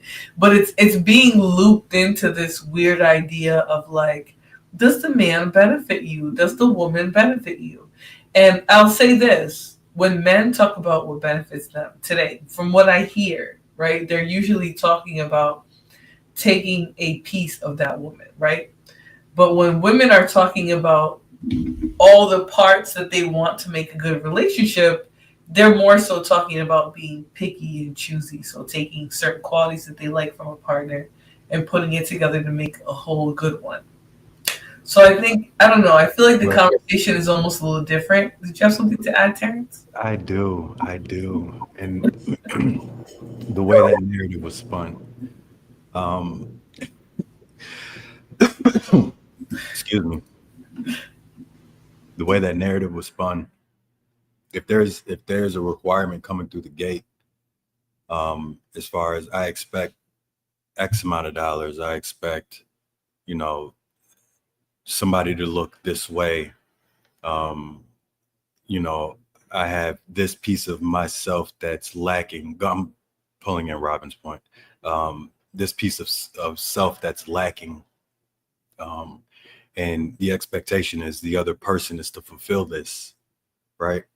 Doesn't that still strip away from the whole because those qualities and factors aren't within self, aren't seen within self? Yeah, I agree. I agree with that. Okay, just feed your point a little bit more. That's that's really it. I ain't think about beyond that. Okay, so your whole point is just like this is it takes away from the whole, so it's still very important. Hmm. Okay, Love. MJ, were you saying something? No, I was just gonna say, even to his point, if he's saying it's kind of to me, I'm thinking that he's saying that when people are looking for things in them that they don't have in themselves. So meaning if you can't go out there and make it financially, are you looking for someone to financially substitute what you can't do for yourself? If you don't feel that you're attractive, do you need to have someone who is attractive to make you feel that you are attractive? That outer validation, is that what people are going into these relationships for, thinking that their significant other is supposed to fill those voids within themselves? Okay, I like that point. Yeah, Go it's a ahead, great game Terrence. to play. Were you gonna say something? Yeah, no, I was just saying it's a crazy game to play. I agree. All right, so here's what I'm going to say about that because I am going to wrap this part of the discussion up and we're going to move to the next video. Um, I personally think that there are too many ideas now about love, right? I think too many of us, we hear music, we watch movies, we watch shows, we have theories and lessons from our family members and our loved ones about love, that there is no concrete idea of what love is. And so if you happen to be lucky enough to be born in a time when love was based on substance and things like that, then maybe you'll get that. But I think today, love is just based off of external factors. So I'm one of those like very pessimistic people that's going to tell you that you're not going to really learn anything about love in the dating market, right? Or whatever KS called the dating market, right? I don't think you're going to learn love that way. I think you're going to learn love when you learn people, right? When you learn to take more from your experiences with people. So I'm going to leave it there. Anyone has any final thoughts on that subject, you can give them now. But if not, I'm going to move on. Any thoughts? Yeah, I just have one thing to say. I'm in agreement with you. There is a overabundance of information and how many different steps and how many different ways that you could take to find love. But we wanted this information, right? We wanted people to have so much information that they could start making decisions for themselves. What we're seeing is people took a risk and they didn't succeed, and we're seeing the aftermath of many risks that were taken with the information that it would provided it that didn't work for them. So we're looking at that and we're saying, oh my God, all these results. I think that we would probably see the same thing that we're having today back then if they weren't as limited as they were. And we need to take into consideration that a lot of the freedoms that we're having is also going to show more of the L's as well as the wins that we do take when it comes down to this dating and this relationship situation. Yep. All right. Thank you very much for sharing your point on that. Dry Her B Voter said, remember when we were all teenagers and even our early 20s, love was easier to find. All right. So speaking of the youth and being early in your 20s, I'm about to be out of my 20s. Very sad time for myself. Okay. But don't congratulate me for being old. It'll get better. I'm just kidding. Okay.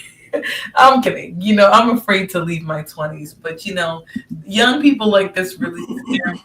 They remind me that being 20 is not very important. And so I'm going to share this video. We're going to sort of do like a little bit of a review of this. I'm going to play some of it. When I pause it, we can all just sort of chime in and talk about it. But this is a young man, right? He's gotten pretty popular off just sort of talking about. Brownie, do you know who this is? You sort of gave me a little bit of a head nod. Do you know who this gentleman is? I don't think I ever seen him before, but I was looking at the title of the video.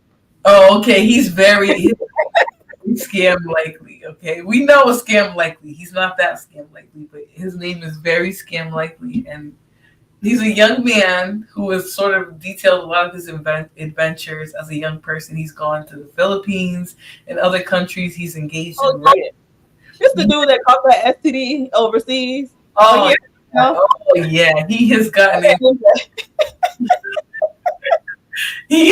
into some of the most deplorable situations. Here he's going to talk about some very nasty, underhanded ways to get older, more desperate women to fall in love with you. But I wanted to show this video because I'm telling you, when I tell you that today that people are confused, I'm not just saying that. Like, I'm not just talking. Like, this is just my opinion as an almost 30-year-old, right? I still have a whole other year. But it's not just my opinion being an old lady. I truly think that a lot of us are detached from what relationships are supposed to be, what they're supposed to mean.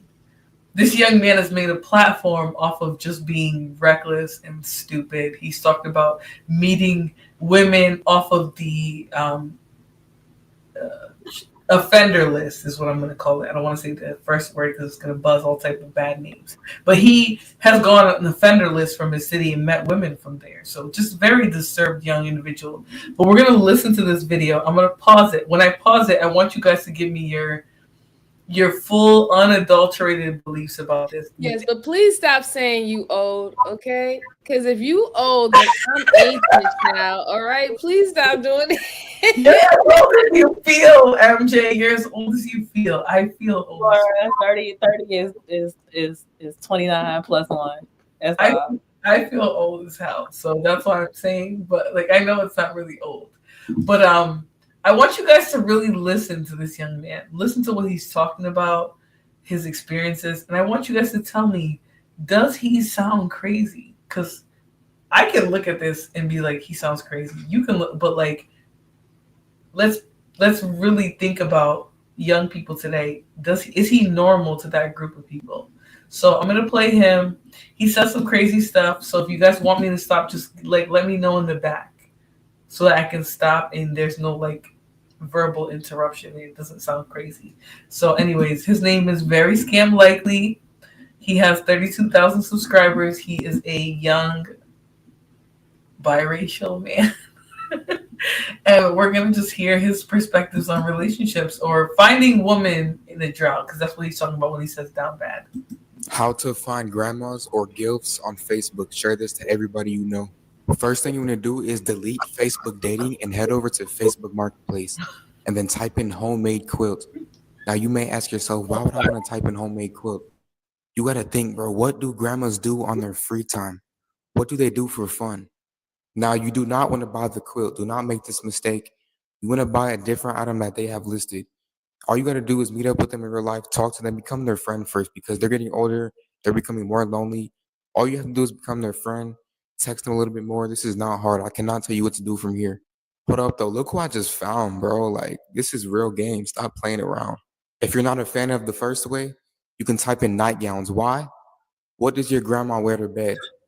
Here's where the real game soaks in. This man is a minute. He is a whole. He said, "Share this out right now." Don't let your guys' grandmas use Facebook Marketplace. That's all I'm going to say. After I listened to this video in its entirety, I questioned Facebook Marketplace so much because, like, how did they let this go on? Like, It's crazy. On Tinder, you can report people for making sexual comments, but on Facebook Marketplace, this demon can basically admit that he goes there trolling for women, right? And like, I really tried to take him as a joke, but I think he does this for real. Like, I think he and younger men do this for real. You know what's so funny, Flora? This would be very it seems very predatory, right? Because we don't know what he wants to do with said grandmas and the focus of dealing with this particular demographics.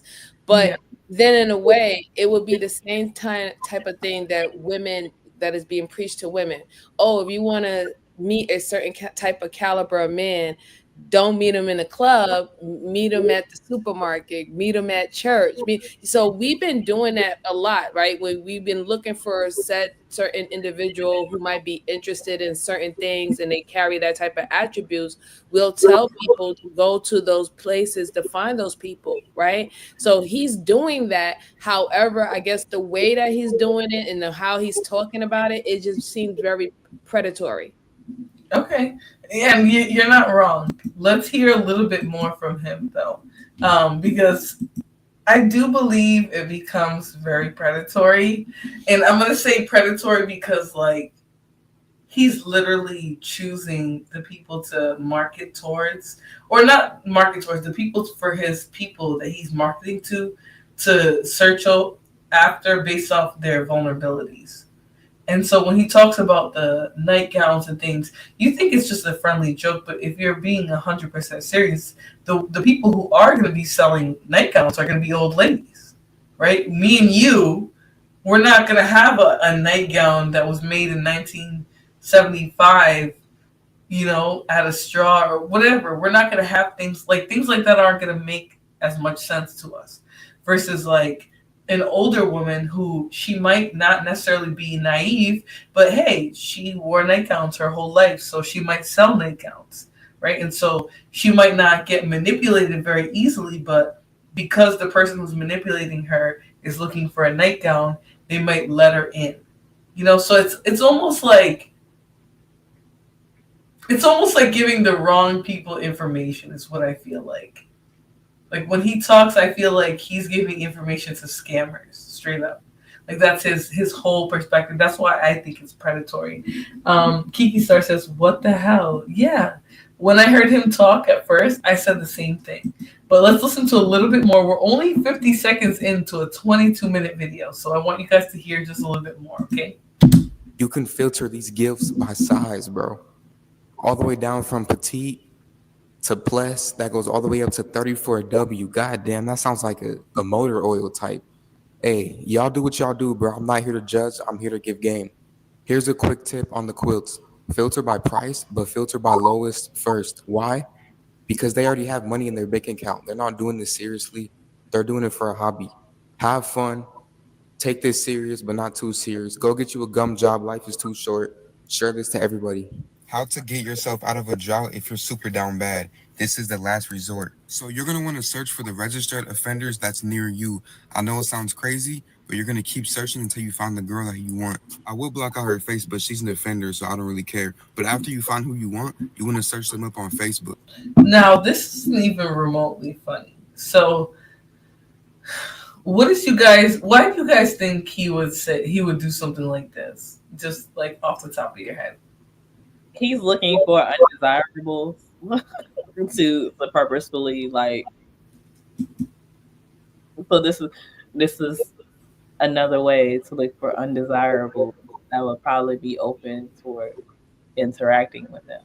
Versus like most men, I guess, especially like a woman, like most men are going. I don't think that they're going to be going for any female ex offenders. So it's like super low hanging fruit. I will comment on the other video before this one and the other clip. Yeah, you can use the ladies. Y'all can use this shit too. And you can get you a man that like sneaks the shit. They got money and shit. And you use the same formula and you type in different numbers. And you get different results. What's wrong with you, bro? I know. I ask a question. Go ahead. Just a question. the photos that he's showing are sex offenders. So he's looking to find out who these sex offenders assaulted and find out whether or not that's No, the female that they want to date. he's looking for the offenders on Facebook so he can get in contact with them and they can have relations. You know, his whole channel was built off of him just being weird. Oh my God.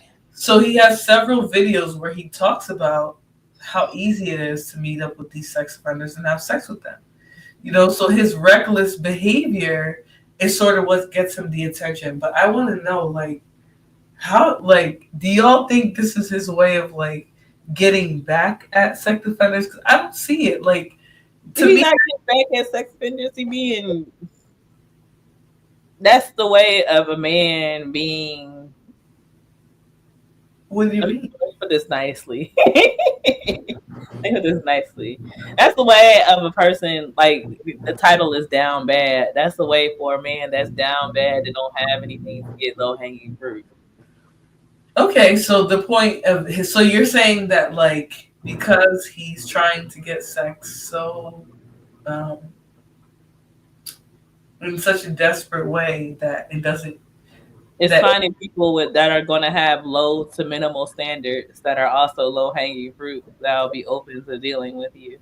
But we should give those people ideas, because, like, here's my thing. Like, there's a reason why.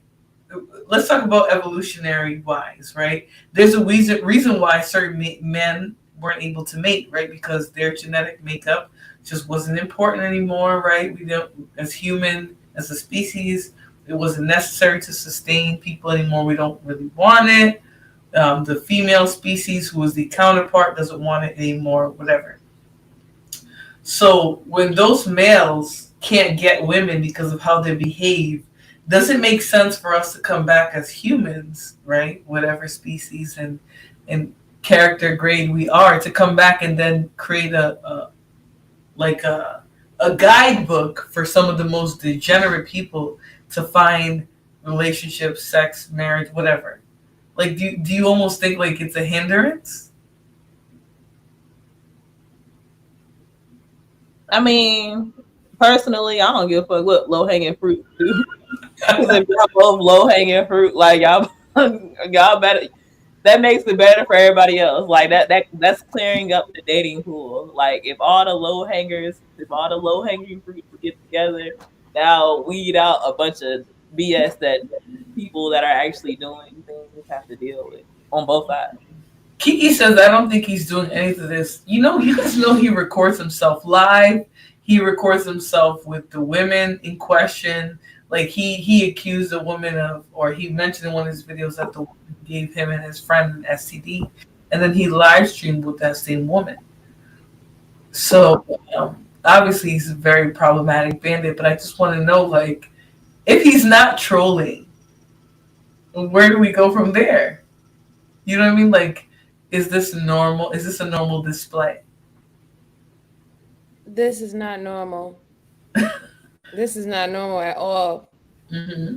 He needs to go see somebody. Maybe a little straight jacket. I know that I seen one that was in white. I'm just saying. Yeah. Pig Daddy says, I would be low hanging fruit if I cared enough to date. Can you elaborate what you mean? Because I don't just believe that because somebody doesn't meet everybody's expectation of attractiveness or financial wealth, that it necessarily means that you're low-hanging fruit. But I do think to some degrees, as a people, we have all minimized certain people. Like, for example, as a group, I think women don't respect men with not a lot of money, right? Maybe not an entire group, but a good portion of women aren't going to respect a broke, destitute man. And they probably shouldn't, right? I just feel like we're getting to a point where it's like, whose low hanging fruit is it? You know, if that makes any sense. Yeah, I think a lot of it speaks to confidence, like confidence in self. Okay. It's crazy too because, being low hanging fruit is subjective, right? Because not everybody's is someone's cup of tea. So if you say that that's not the type of person I'm messing with, to them, you feel that they're not worthy, like in a way it's like saying they low hanging fruit without saying it, so, I um, don't think no, I don't think that just because somebody isn't right for you or they don't possess all of the qualities that you have that they're low hanging fruit. But I do think that it's a societal standard on what the fuck low hanging fruit is. And if you're on the ex offender list looking for women or men, that's a part of that. Just like if you were on a prison list looking to be somebody's pen pal and hoping to get married at the end of a sentence, that's low hanging fruit as well. Like, I agree. I agree with that. Alexander Bryant says women don't respect black men in general. Do you guys agree with that? How do you guys feel about that statement? Women don't respect black. I don't agree with that. Nah, I'm calling projection on that. I think that stigma comes from a lack of accountability, right? And I say that because a lot of, particular in our community, black men aren't raised to learn women, so to speak. So we'll get into I'll speak from personal example. We'll get into a personal relationship with somebody else, and then act in a way that's not conducive for the relationship. It begins to, over time, it taints her idea of what a black man is, right? So then for each relationship that she gets in and keeps seeing X, Y, and Z that's causing those deep rooted pains, that baggage is coming into the next relationship, right? And there's an accountability for the woman as well, right? But nonetheless, they can go into that piece. That could be its own conversation. That piece alone is, I think, what's a catalyst to the idea, the gender, whoever just said it. Yeah. So I definitely think there's an accountability piece that's required in that sense. Okay. I think you make some good points. Were you trying to say something, Brian? mm-mm. Okay. I was listening to that and I just think it's hard because everyone has a different idea of what a functional relationship is, right? That already varies so much between people. And then you start to throw in these other ideas, like, for example, that the amount of wealth your partner is supposed to have, how intelligent they're supposed to be, how attractive they're supposed to be. And the conversation just gets more and more diluted. And we're just getting away from what it is that we're supposed to be talking about in the first place. Can I tap on that piece though? I want to touch on that. I'm going to try and spin it back around. Go ahead. Go ahead. I think there's so much self-entitlement, it's ridiculous. Like, there'll be an expectation, especially because now we're online, right? And we'll see everybody's highlight reel of their life. Like, everybody on this panel, at least from my perspective, including me, is average at best, right? But when we look online, it's like everybody's the... I'm sorry, are you the new Kevin Samuels, Terrence? Are you just that we're average at best? I don't know about that. I don't know how I feel about that. No, I'm kidding. But I really wonder though, Terrence, would you... I mean, if the shoe fits. Can I ask you though, would you say that prior to Kevin Samuels on the internet? Absolutely. That I barely watched Kevin Samuels. I heard about Kevin Samuel the most once I started jumping on these panels. Okay.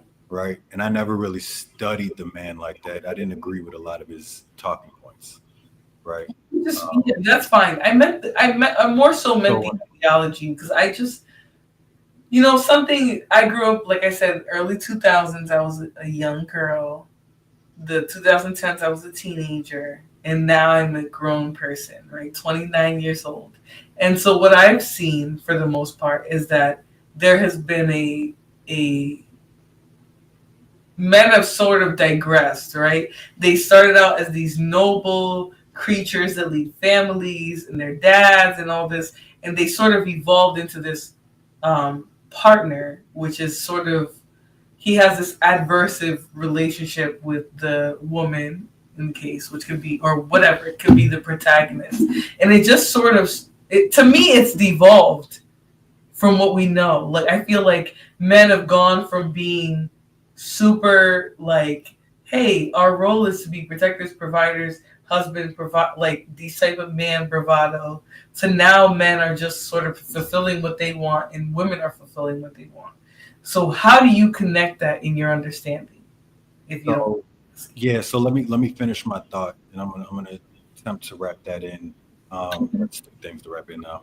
So I think where was I? Self-entitlement, right? And then with being online, we have our highlight reels. So everybody's showing the best parts of their life. And if confidence isn't an attribute that's held, and we go online and it's like, oh, it's so easy for me to interact with this person without interacting with them. You know, I begin to build like this internal value system that's completely outside of my scope, right? The requirements that I hold myself to, or the expectations I hold myself to, aren't even in the same ballpark as this other person. Yet I still feel within myself, I deserve that person. And when I get denied, and here, okay, I'm gonna try and wrap it. When I get denied that access, then it lowers the confidence, right? I'm losing access to what this young man is gearing towards priority, getting the womb, right? And so now because I've been turned down so many times, and I'm putting some assumptions, right? But been turned down X amount of times. I have some morality about myself, but now I'm thinking along the lines of methodically operating to get what I desire.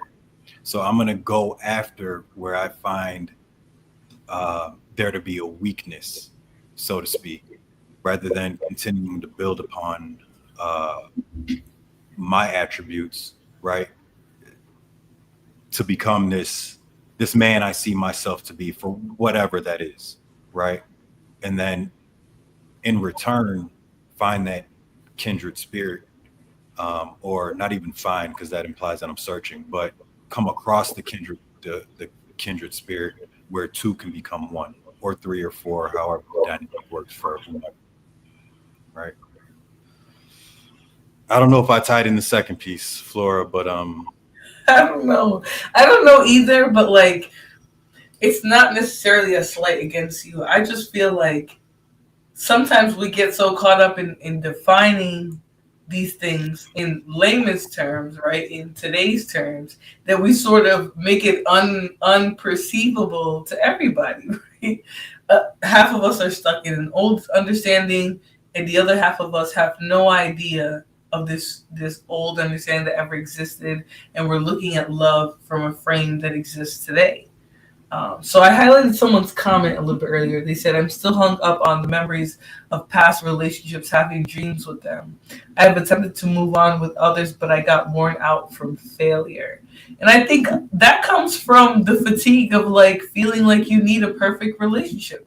Now, the young man that we watched today was obviously seeking sex, right? He was seeking an exterior pleasure. So I think when I asked my question, I was sort of trying to be ironic, and it didn't land the same way that I was trying to. But I do think that like our understanding of love and what we're seeing today is not on the same plane. It's not being expressed the same way. That's why you would have a young man who he seems like he's not even 21 years old. And he's just looking for coochie. Let's be real, right? If we're going to be 100%, he's looking for sex, and he's sought it in the most egregious ways. Obviously, he talks about getting out of like a dry spell. And to me, if you can't even find somebody to have sex with, then not only is there something wrong with you mentally, but I think also like there's something going on with you where you can't even express that that's what you're seeking, and you're just so thirsty for like a physical connection. And so I don't know. I don't know why we're seeing this in our young people, because the young people used to be embarrassed to be thirsty. You know what I mean? And but this guy is like, for him, he finds it to be entertaining to pretend to be so thirsty for sex that he goes and searches for offenders and So things do like you think he's actually doing it, or you just think that he's doing it for his channel and his subs? Like he's playing on the emotions of his subscribers that's following him, because he could probably not, even like this will be But considered like even if incel, he right? is though, even if he is though, MJ, what would drive somebody who's that young, right? Who is that inexperienced, who have nothing really going on? Maybe there's not even any trauma. What would drive him to seek a predator? You know what I mean? Like, to one extent, we can talk about it and be like, okay, like he's seeking out PDFs for attention. Why would somebody seek a PDF for attention at 21 with no trauma and healthy, like, emotional regulation? What would cause him to do that? You know what I mean? So it becomes less about what he's doing and more about the motive. Like, what is driving him? Well, I would say the motive, if let's say if he doesn't have like that type of psycho or mental issues that's going on, it's still some type of form of antisocial or personality disorder for him to seek out and think that something like that is okay. So yeah, I'm in agreement with you, because even this is not normal behavior, and you are correct. This is actually becoming the normal behavior for a lot of young people today. You know, the reason why I even highlighted it, MJ, because you made a great point, is that it is appearing in a more like hyper aggressive way, where you're seeing these young people like sort of talking about sex so recklessly, talking about reckless sex, like talking about sex with with no protection. Like it's almost like, is it worth the conversation to just be reckless and sound reckless? Really quickly, I want to thank Mr. Alexander Bryant. He sent a super chat. I can't Yes, see what the messages Alexander. are. Yes, thank you very much. I can't see what the messages are on my end, but thank you very much, Alexander, for the donation. You are much appreciated. I want to listen to a little bit more so we can hear sort of some more of his methods. And then I want us to break it down, because I really don't. I feel like as a 21-year-old, I didn't know any boys who wanted to do this. You know what I mean? Like, who wanted to get online and talk about how like desperate they are for sex and what they'll do for it and how they'll sleep with PDF files. Like, this just seems so extreme. And I've seen other extreme YouTubers, and I'm older than both of them. But I'm just wondering, where do these thoughts even come from? Like, where do you get this? I'm not a boy, so I can't tell you, right? I know they have sexual drives and things when they're young, and I know as they get through puberty and all that, it gets more intense. But I'm not a boy. I can't tell you.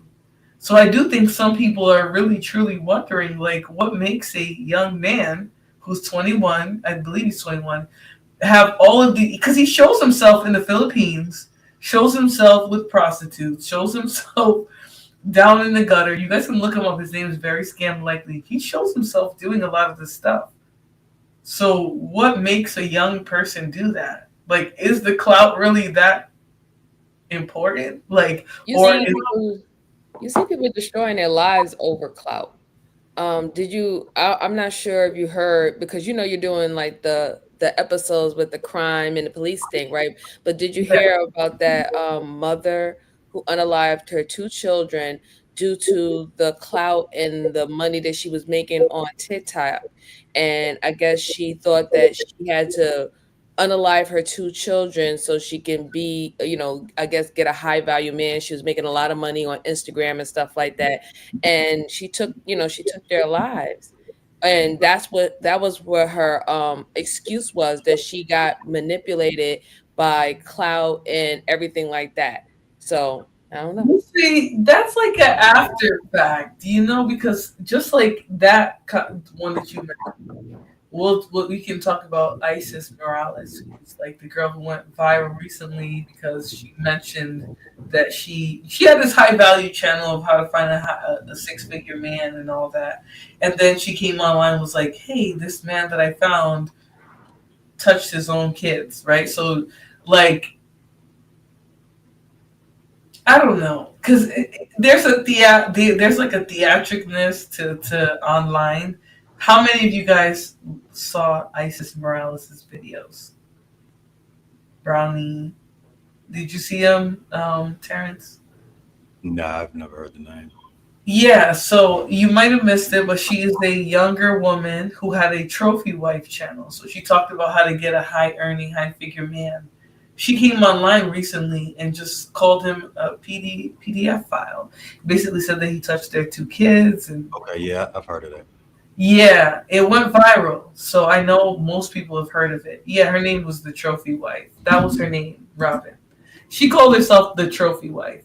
And her channel was built on finding a high earning 6 figure man to provide and protect for you and your children. And that's like one example of like how extreme the kids are going. But if you talk to her or the people who watch her channels, she's not like to her belief, she wasn't clout chasing or anything like that. Versus this young man, right? If we asked him today, are you doing this for clout? Out of embarrassment, he might even say yeah. He might say, yep, it's all for clout. I don't actually speak with anybody. Go ahead, Brian. I think with this guy, with him being younger, he touches a younger generation. And whether we like to acknowledge or not, and Flora, like you like my age. So like the generation under, like not we still kind of in there, but we at the top part, but that lower half, they are kind of real strange. And when you look at the statistics, and it shows that like 30% of boys of young men are virgins, and they're not getting any at all. I could definitely see where this guy will have a market with the increased hypersexualization of the world and of people on social media in particular. Are you? Is it just me? With algorithms that is it just me? If it's acting up, it's freezing just a little bit. Yeah, we okay. About 50% of what you were saying, Brownie. Oh, okay. You want to repeat a little bit? Oh, my bad. Is it better now? I think it's just the internet. You want to just repeat a little bit. So a third of the young men in this generation, this up and coming generation, they're not even like having any sex at all. They don't have any partners at all, and they're virgins. So when you talk about why somebody would sit there and create a video like this, it's a market for it. Unfortunately, it's a market for younger men that are having trouble dating and having trouble having access to women and females because the dynamic is changing. As much as people try to like make it seem like everything is crazy different, like the dynamic is very much changing. No, go ahead. The broad space of the internet promotes hypersexuality. The algorithms on all of these social media sites promote hypersexuality, and it affects men and women differently, and it affects girls in certain ways, and it affects young men in certain ways. You know, you make such a good point, like when you're talking about this issue in general, right? Because I do think certain issues, once they get to a certain point, they're gonna transfer out of our little buckets and little environments, and they're gonna transfer into the real world. And I do think, because Alexander Bryan said, because they don't have money. I think it's more than money, right? I think men have been sold an idea of what women are today. Women have been sold an idea of what men were in yesteryear, right? What did men used to provide versus today. And so we're all just kind of fighting an image that we don't really know what it is, right? Women are fighting this image of like, hey, back in the day, men used to be able to protect, provide, have all these resources to give you, let you stay at home and all that. And back in the day, all this, we all have these old beliefs. And so the problem is women are seeking out old beliefs that are based on love. Men are seeking out old beliefs that are based on utility. So they still believe women are supposed to benefit them as a wife, partner, whatever. Sorry, let's see this real quick. Okay. They still believe that women are supposed to benefit them as a wife, partner, or whatever. And so they'll go into let's say, the manosphere or online or whatever and say, well, this is what women are supposed to offer. When in reality, right, in reality, women are seeking relationships that are beneficial, that are reciprocal. And that doesn't translate. If the men are hearing relationships of utility and women are hearing love, it doesn't translate in the correct way. They're not hearing the same things. Now, I will say this, Brownie, there is way more incels than men care to admit. There's way more. Like they want to act like incels is a new concept, but it's always been difficult for men to have access to sex, right? It always has been. This is not new. It's not new to the generation. It's always been an issue. The problem is now men don't have access to sex, and they think they used to just by providing certain things. And to some degree, they're right, right? If you were a man back in the day and you had a horse, a carriage, and a house, you could get a woman faster than the other. But that's just not true anymore, and it hasn't been for a long time. So I do think there's a disconnect where young men today are incels because they're holding women to standards of like corn and social media today and things, and they just think, well, because I have corn, then that means women should do what's in corn and all that. And if they don't want to be my sex slave / housekeeper and chef, then there's something wrong with them as well. Oh, Brownie, you're frozen over there, so I'm gonna bring this one and remove that one. And to that point, I was listening to Lady Sadia, something along the lines, and I believe she's a psychiatrist, speaking on that point of men watching porn, right? And because the access to it is so easy, right? A guy wants to get off, he'll put on some corn and get himself off, rather than going out there and learning character traits, right, to build upon himself to actually interact with women. Whatever his primary intent is besides the point.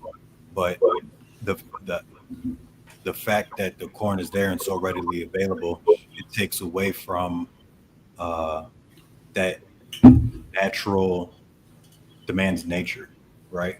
Demands nature to go out there and interact, pretty much, right? With women in particular, or other guys, depending on what he's into. Right. That's a good point. I just it just seems like the natural attractions and things are gone because there's so many additives and there's so many things that we've like either normalized or discouraged in relationships, that people are sort of just kind of going with the wind. It's difficult. I'm not going to say people are being encouraged to be a different sexuality, because I do think for the most part we know what straight is and we know what gay is and we know what bisexual is. But I do think there's so many introductions of things that like people are just in general confused. I think that men are having a hard time having genuine relationships, whether if it's with women or with men. Even men are around other men that they necessarily are not men that they can talk to, they can have deep conversation with, they can call on. It's the word bro the word brother, the word, that's my friend gets thrown around so freely lately, and they're not really actually creating genuine connections, and they're also feeling very lonely and empty, which also, if we don't have that type of friend group, male friend group, where they're really deep connected to each other, then if they're in a relationship with someone, of course, it will be put on that person they're in a relationship to carry what a friendship, that social environment is supposed to do. And I think that we see it on both sides too, because women do it too. If women don't communion properly with other women, they will want their boyfriend relationship, whoever they're in a relationship with, to be their girlfriend. And some men have also explained that, like, listen, I'm not your girlfriend, I'm your boyfriend, I'm your man, things that you do with your girlfriend that I am your as your man don't want to do, and now you want to fault me for not fulfilling that role because you don't have a best friend that you can confide to. So I just see that while we're growing and evolving in different things, the social aspect of how we come up or we show up in relationship is declining. I agree. Dry Herb Voter says, I watch corn a lot. It helps with anger, urges, and not be as desperate. Helps me focus. I still have preferences. And I'm not trying to shame Dry Herb Voter, right? I do think this is true, right? I think the advent of corn and things like that has sort of apply the pressure to men to think that like sex is readily available, that freaky women are readily available, and they'll want you no matter what you look like, all of that. I definitely think there's an aspect to the quick availability of pornography that has made men weird too, people, but definitely men because they're more driven by the sexual urges.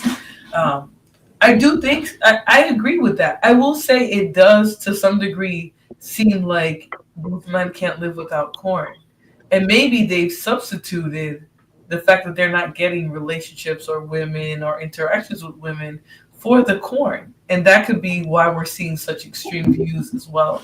But I do think there is like a newness. There's a newness to like using technology to find romantic partners, I should say. And I think that that's disrupting how people get to know each other. I think corn is a big issue. Do you know how many times I have heard of cases of like people getting into domestic disputes or issues? I'm not saying that's the only reason why they get into a domestic dispute, but I'm saying it causes a big enough issue in people's homes that women want men to stop consuming corn altogether. If it was just meant to be this like secondary thing that's supposed to help fend off pleasure, like they're trying to say, because he basically said it keeps him calm and things like that. If that were true, right, then it wouldn't have this other effect of like controlling relationships and marriages and things like that. So, I mean, I don't know. I feel like sex in general is more complicated. That's why we're seeing the young people act out like this. But I do want to actually hear him. When you guys hear what he's going to say about all these different groups of women, including predators, you might be disturbed. But let's hear it nonetheless. Do you want to add something really quick before we I go? do. I do. And I want to address who said that dry herb voter. Um, and all I can really think is transmute, right? Because that's all pent up energy. I'll give myself as a personal example. I went damn near a year celibate, right? And what I found is there's like a process that happens where it's like, damn, I just want to go out there and get something, right?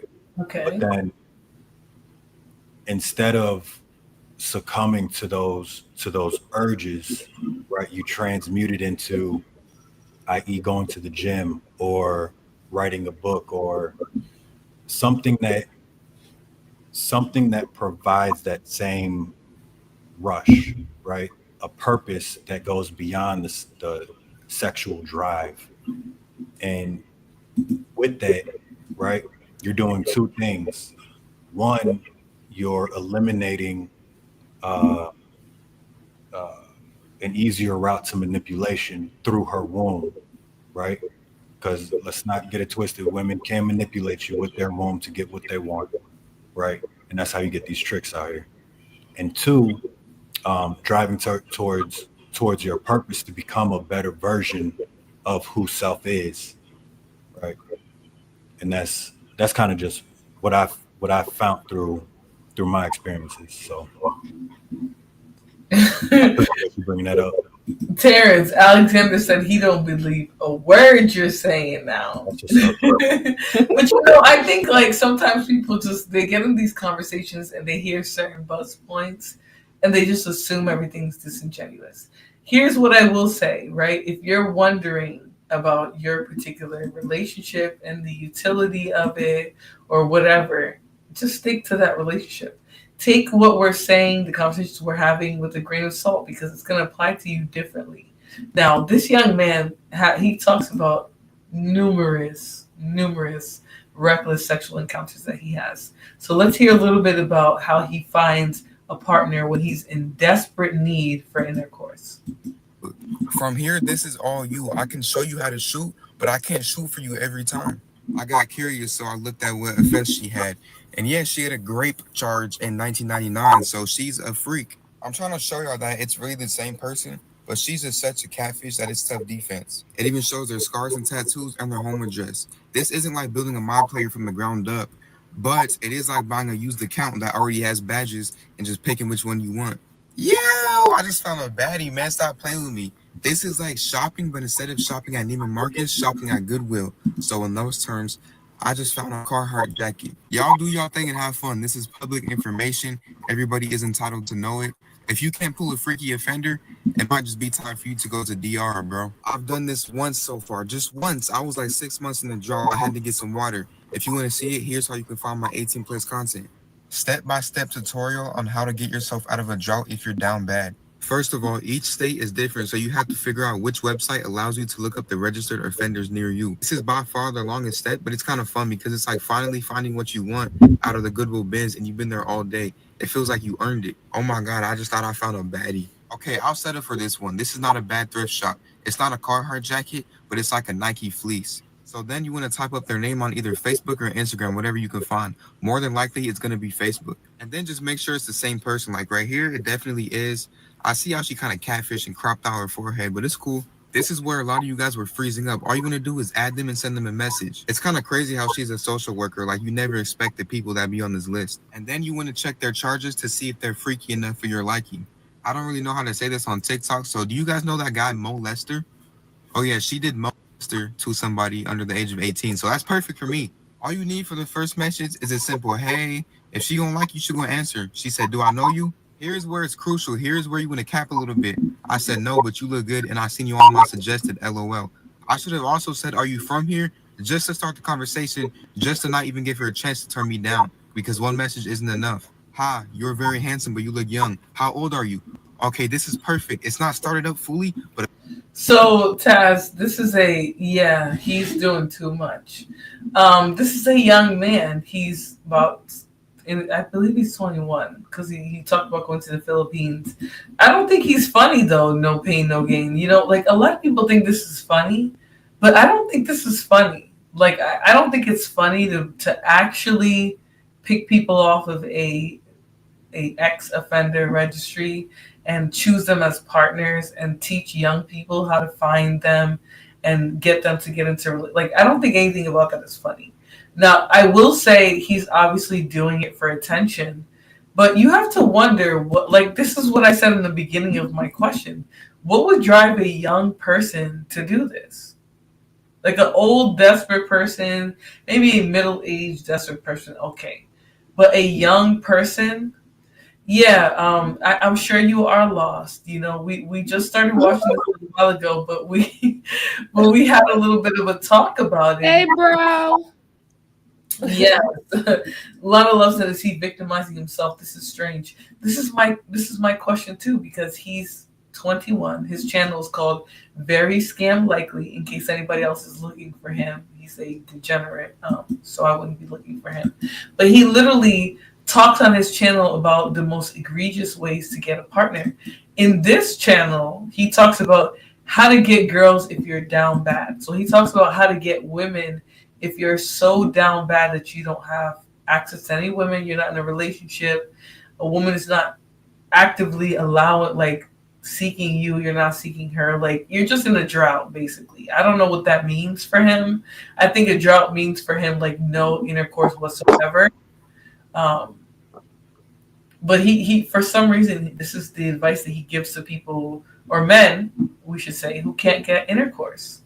And to some degree, Lana Love, I thought the same thing. Is he victimizing himself, right? Does he have like a weird, yes, this is MJ over here. MJ is right next to me. Oh, she's muted, but that's MJ. Um, but the gentleman in the video, his name is very scam likely, and he plays like this. He makes numerous videos where he talks about um, trying to get women, and specifically for boys or men, whatever, teenage young guys who can't find anybody. This is where they go. This is the route that they go. They start seeking out desperate offenders. He talks about being on social media like Facebook Marketplace and telling them to seek out people who are selling certain things as a way to find a partner. So very, very weird individual. He's young, but he says some weird stuff. I want us to listen to maybe like 2 more minutes before you guys all get uncomfortable, because he gets worse. But let's listen to like another 2 minutes of this, and then we'll continue. But a couple more kickstarts, and we gonna get it running. I said, thanks, love. I'm 19. I learned calling people love. I learned that trick from being a catfish. I used to catfish as a girl, and I learned what they want to hear. Oh my God, you're a baby. I can't do it. I'm sorry. This is where you can't get discouraged. You gotta fight through the big body scream, because she doesn't know that we know about what she did to that little boy. Grow me up then. Show me what adults do. Every single time a girl calls you a baby.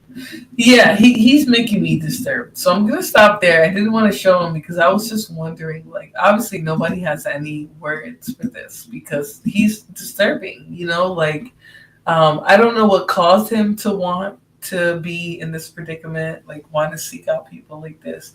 But he had exclusive reactions. If you go, he talks about being in the Philippines and he records himself, and he talks about how in the Philippines he got an STD from a woman. He was sharing a woman with a friend. Just extremely reckless, pretty much. So, Flora, since you have a criminal justice background, Yep. off of what we've seen that he is doing, when did it reach? Did it ever reach a level what he did would be considered criminal in the court of law? No. So, no, he's not criminal because, one, he's engaging with people consensually. 2, unless he knowingly spread the diseases, he's not actually committing crime on that front either. I will say him giving people advice borders on criminal, right? Like telling them, go on Marketplace and talk to women who are seeking people to buy their nightgowns and stuff. Like they're going to be desperate. I think that's bordering on psychotic because you're teaching other people to be predators. But even that is borderline. Like even there's really no crime there. Like if somebody called the police and said this young man is teaching other young men how to prey on old funky ladies who are desperate, right? Like nobody's gonna jump up and try to save those little ladies. Like if you get scammed in that way, people a lot of times aren't gonna feel bad for you. So I do think in some ways he's sort of like preaching to a silent choir who isn't gonna say anything. These young men aren't going to admit that they're so desperate for sex that they would seek it through Facebook Marketplace or some other avenue that's not regular. So I think, when you operate in this weird medium of like desperation and like masculinity where like these men don't believe that they can tell people, hey, I'm desperate for sex, or that's like you not being a man, then we're going to get some weird stuff like this. So, but let's say, for example, a crime was committed, because of this, and they can reference back these videos that there was sort of coercion, because this is a whole plan. Like, this is something that is with intent. This is not something that is sporadic. So that's why I wanted to ask, like, the legal boundaries. Like, when do it become criminal? Because it could be used as a malicious intent. That's true, but you would have to prove that he's doing that for every individual woman, Correct. not just generally giving advice. Because he can Mhm. easily come on here and be like, I'm generally giving advice. You never heard me once say that particular woman or whatever, or even a demographic. And that's Correct. where it gets tricky. As That's an where it gets adult, tricky at, yeah. yeah, as an adult, nobody's gonna say, "Hey, this little young man risked you, and now like, you know, he manipulated you, and you can sue him or you committed a crime." No, a lot of times people are gonna look at it and be like, you know, how did this young person manipulate you into something like that in the first place? And they might even discount you. Now, this young man is deeply disturbed. I'm not gonna lie. I think he's disturbed. Because I don't think you even make a joke of, hey, I'm looking for partners or sex partners on the ex-offender list. Like, you're not gonna do that.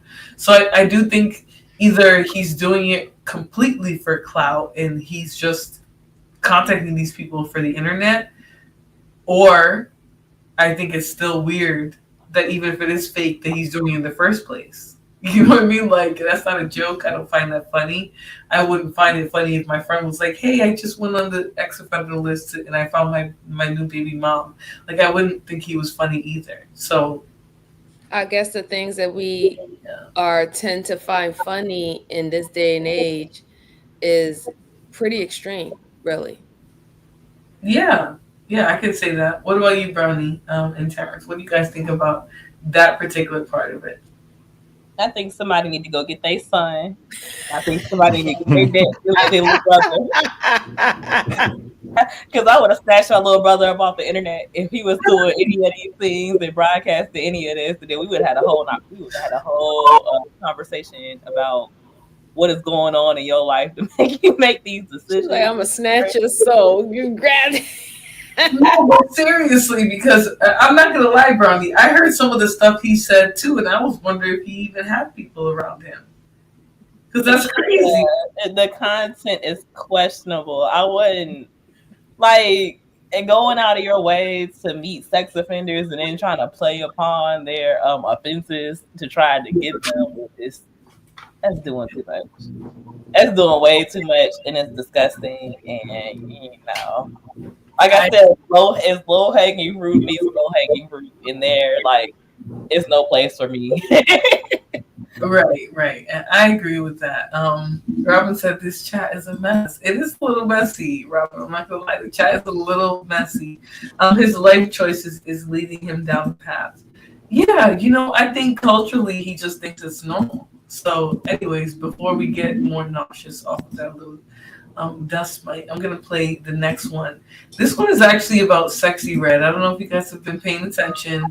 I hate trying to make female rappers the epitome of a lesson, but I'm gonna play this video because she's had some pretty some pretty scary rumors that she has herpes and that she's knowingly passing it around and things like that. And I just want to know you guys' thoughts. I will say this: when people get online, they start talking about Sexy Red and saying that she's the problem with the Black community. I don't buy any of that. You know. Go ahead. Before you start this video, I do want to give that young man props. He's super clever, right? Yeah. He is super clever, and obviously understands business and marketing. I just think it's all misplaced. You know what I mean? Like if that was applied somewhere else, he's one of those. Yeah, I don't blame you for saying that. I don't blame you. But let's, you know, sometimes we can't just be hopeful. You know, we have to accept what it is that we're seeing from the person. And from what I've seen from him, he's extreme. Like, he scares me. I would hate to have a niece his age, or like a cousin, or somebody who was dealing with somebody his age. Because it just frightens me. It makes me think of HIV and like the whole thing happening again, like it becoming a big scare again. But let me play this video. Sexy Red is in some hot water. She's not very important to my channel. I'll say this. I talk about mental health and things like that. But I do think her story is important in terms of reputation and what that can do for you or to you as a woman. So let's hear this quick story on Sexy Red. And tell Sexy Red, little old ain't nothing but a bucket. Hey, that ain't got nothing to do with her being contaminated. No. So it looks like the rumors about Sexy Red having herpes and burning all these men was true after all, because her baby daddy just jumped on social media to expose her for giving him herpes. And he came through with receipts. Not too long ago, people were dragging her for apparently getting herpes from Gucci third leg after they found out that she and him linked up just days before he was exposed for having HSV too. Of course, at the time, Sexy tried to save face by claiming she wasn't burned. However, it looks like Gucci did in fact give her a piece of that STD. In the first And let me just say, I do think part of like Sexy Red's reputation has a lot to do with her music and how they've all made her out to be, you know, her lip gloss is being named after STDs and things like that. I do think a lot of her reputation, she's earned it from like how she's portrayed herself online. But to have your baby daddies who, whatever, they be your biggest op, to come out and literally say you have herpes and you're burning people, it just seems like a little extra. So let's hear a little bit more about this. I do think she earned some of it, but I don't think it's fair at this point. So let's continue. First person she decided to pass it down to was her baby daddy. Now, when he called her out, she tried to deflect by calling him gay and claiming that she found homosexual stuff on his phone. But baby, nobody gave a damn. Everybody and they mama is gay these days, so that ain't nothing new to us. That STD she's apparently spreading around is the real problem, and people ain't letting up on that at all. This entire mess started just a few days ago when Sexy's baby daddy jumped on Instagram to accuse her of infecting him with herpes. He started it off by posting a phone call between him and Sexy, accusing her of having multiple STDs and knowingly burning him with it. He also added this caption to his post that said, "Y'all favorite rapper. She said she burning, so everybody getting burnt. You gotta be strong for that north side P. It's not for the weak, and I'm the weak. Remember, you started this."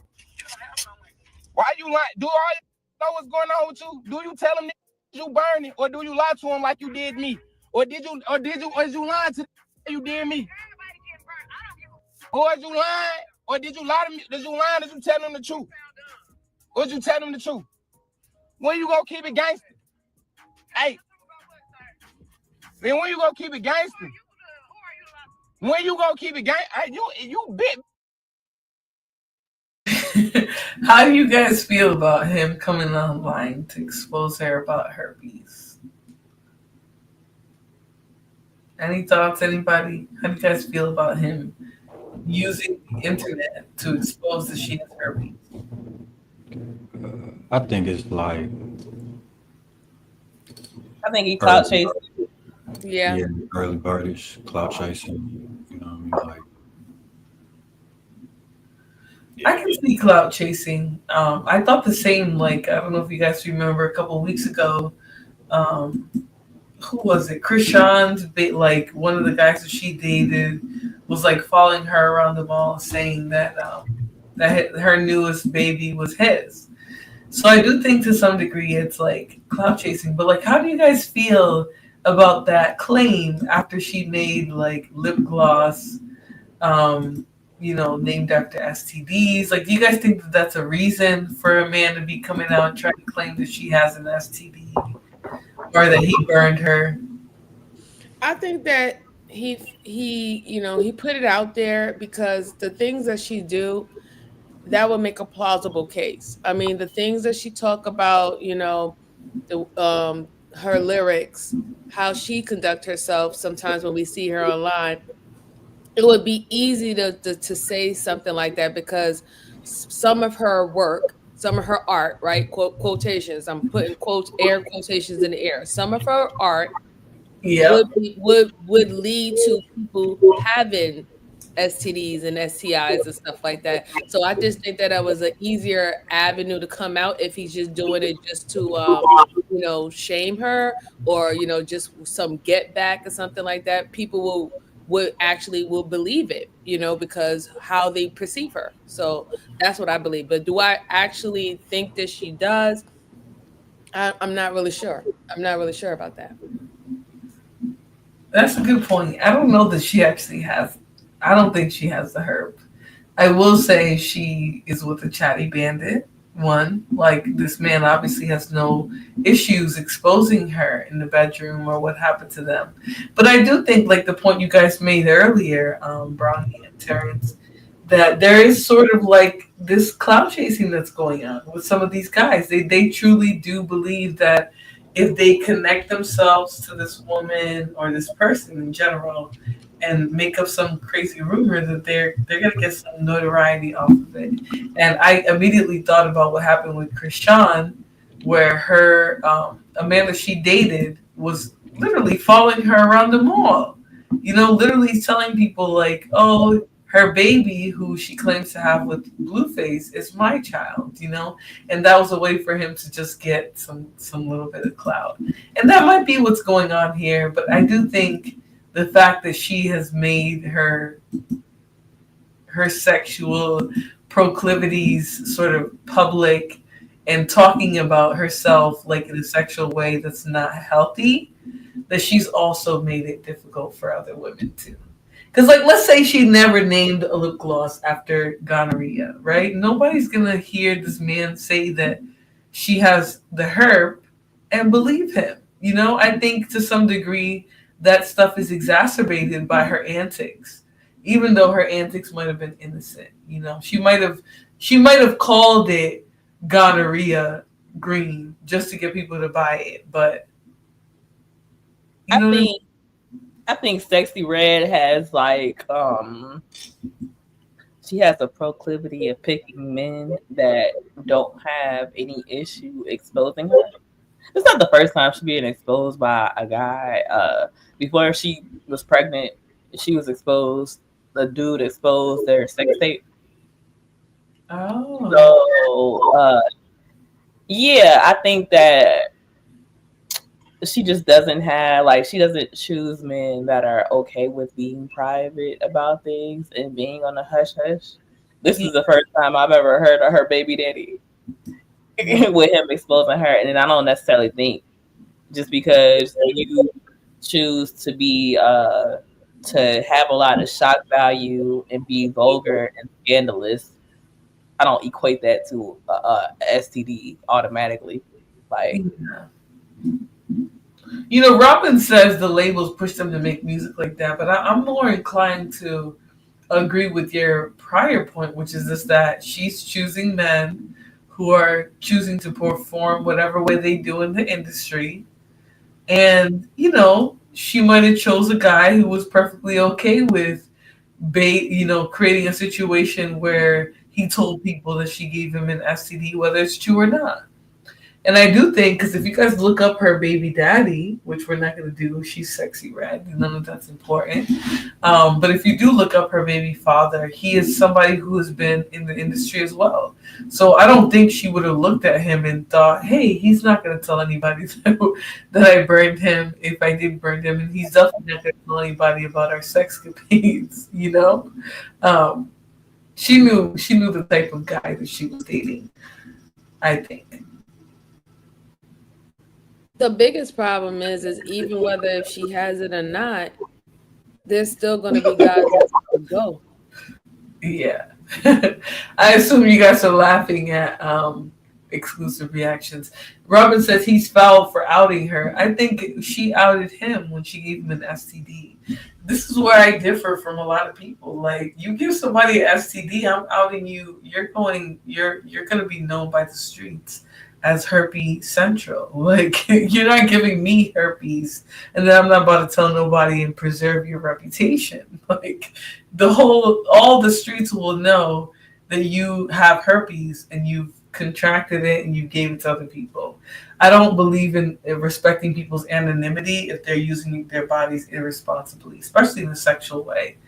So, and Taz says you should tell all men, be safe, not sorry. That's a good point as well, because you have a young son. But if you were really around most of these men today, would you tell them the same thing that you're saying right here in the chat, Taz? That's what I want to know. Would you tell them all these women are hoes, be safe, not sorry? I don't think so. But I think that's easier to say later. Robin says, what'd you say?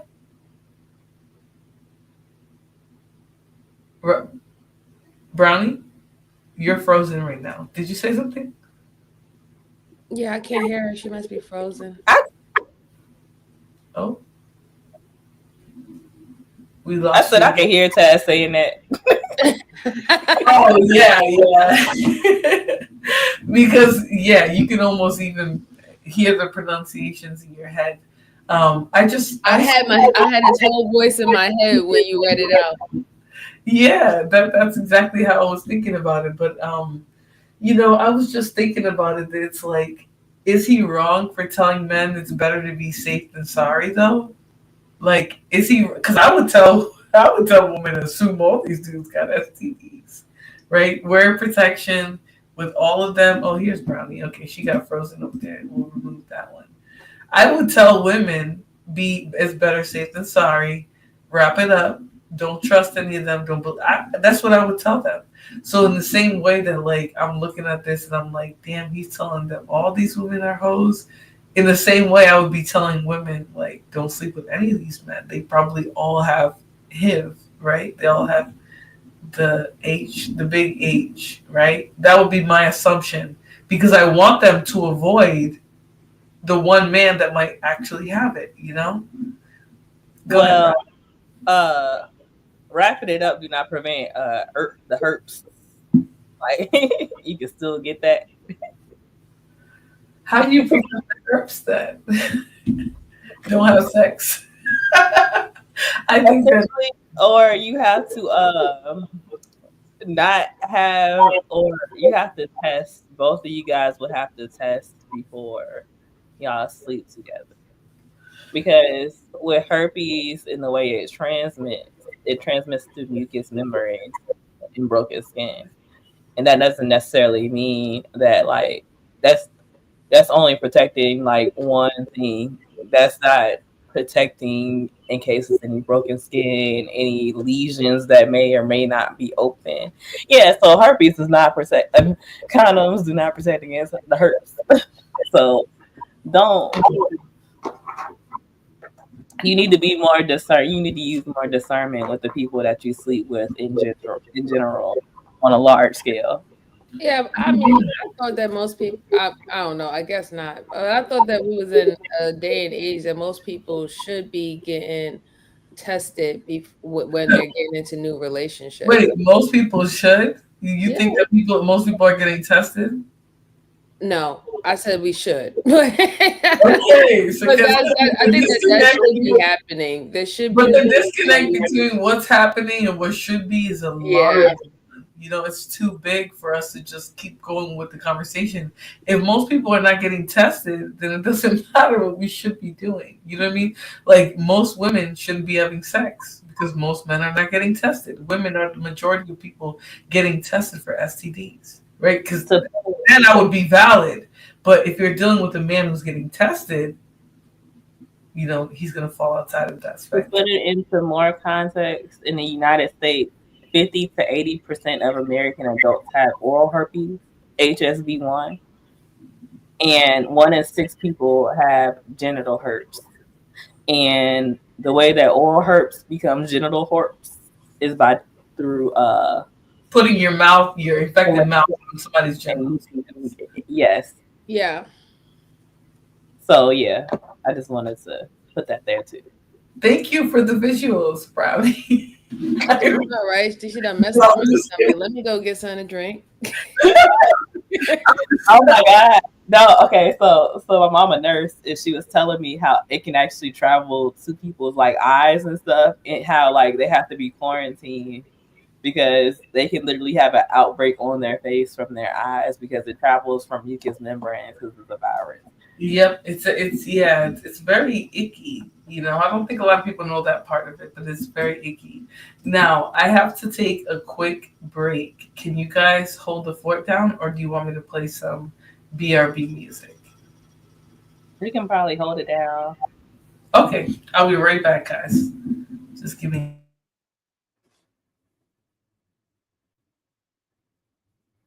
Who agrees with me? Humans should stop procreating altogether. And who wants to stop? Why do you have such a pessimistic view? He on things? He's kind of mad. he seemed kind of mad at the human race in the chat. From what I was looking at, I understand you, sir. I understand you. Don't they get on your damn nerves? They do. They do mine. Maybe I'm too optimistic. Somebody told me I have too much hope. Like, I mean, that could look a kind of way when you're dealing with a lot of pessimistic people in society. So when you're like the hopeful one, they're like, "What the hell wrong with you?" I'm like, things will be all right. Everything will be fine. They like the world to burn. No, like everything works out. There's checks and there's balances and there's always order. Even when it's chaos, there's still order in the chaos if you look close enough or far enough out. Like, yeah, I think that definitely works when people are looking for order. Because when people are looking for chaos, they can find chaos anywhere. And when people's looking for order, they'll find it or they'll create it. But it's always order. Even when things are the most chaotic, you can still find order. You can still find order. Show an example. Tell an example where you find order in the midst of chaos. Okay. So I've been watching a lot of nature documentaries. So we're gonna talk about so we're gonna talk about like a rogue wave in the ocean. Okay. And so the ocean can be a chaotic place, and you can have a rogue wave, which is a wave that is exponentially bigger than any other wave that's surrounding it before and after it. But it's still an order to that. It's still an order to create that rogue wave. It still follows a order, a path.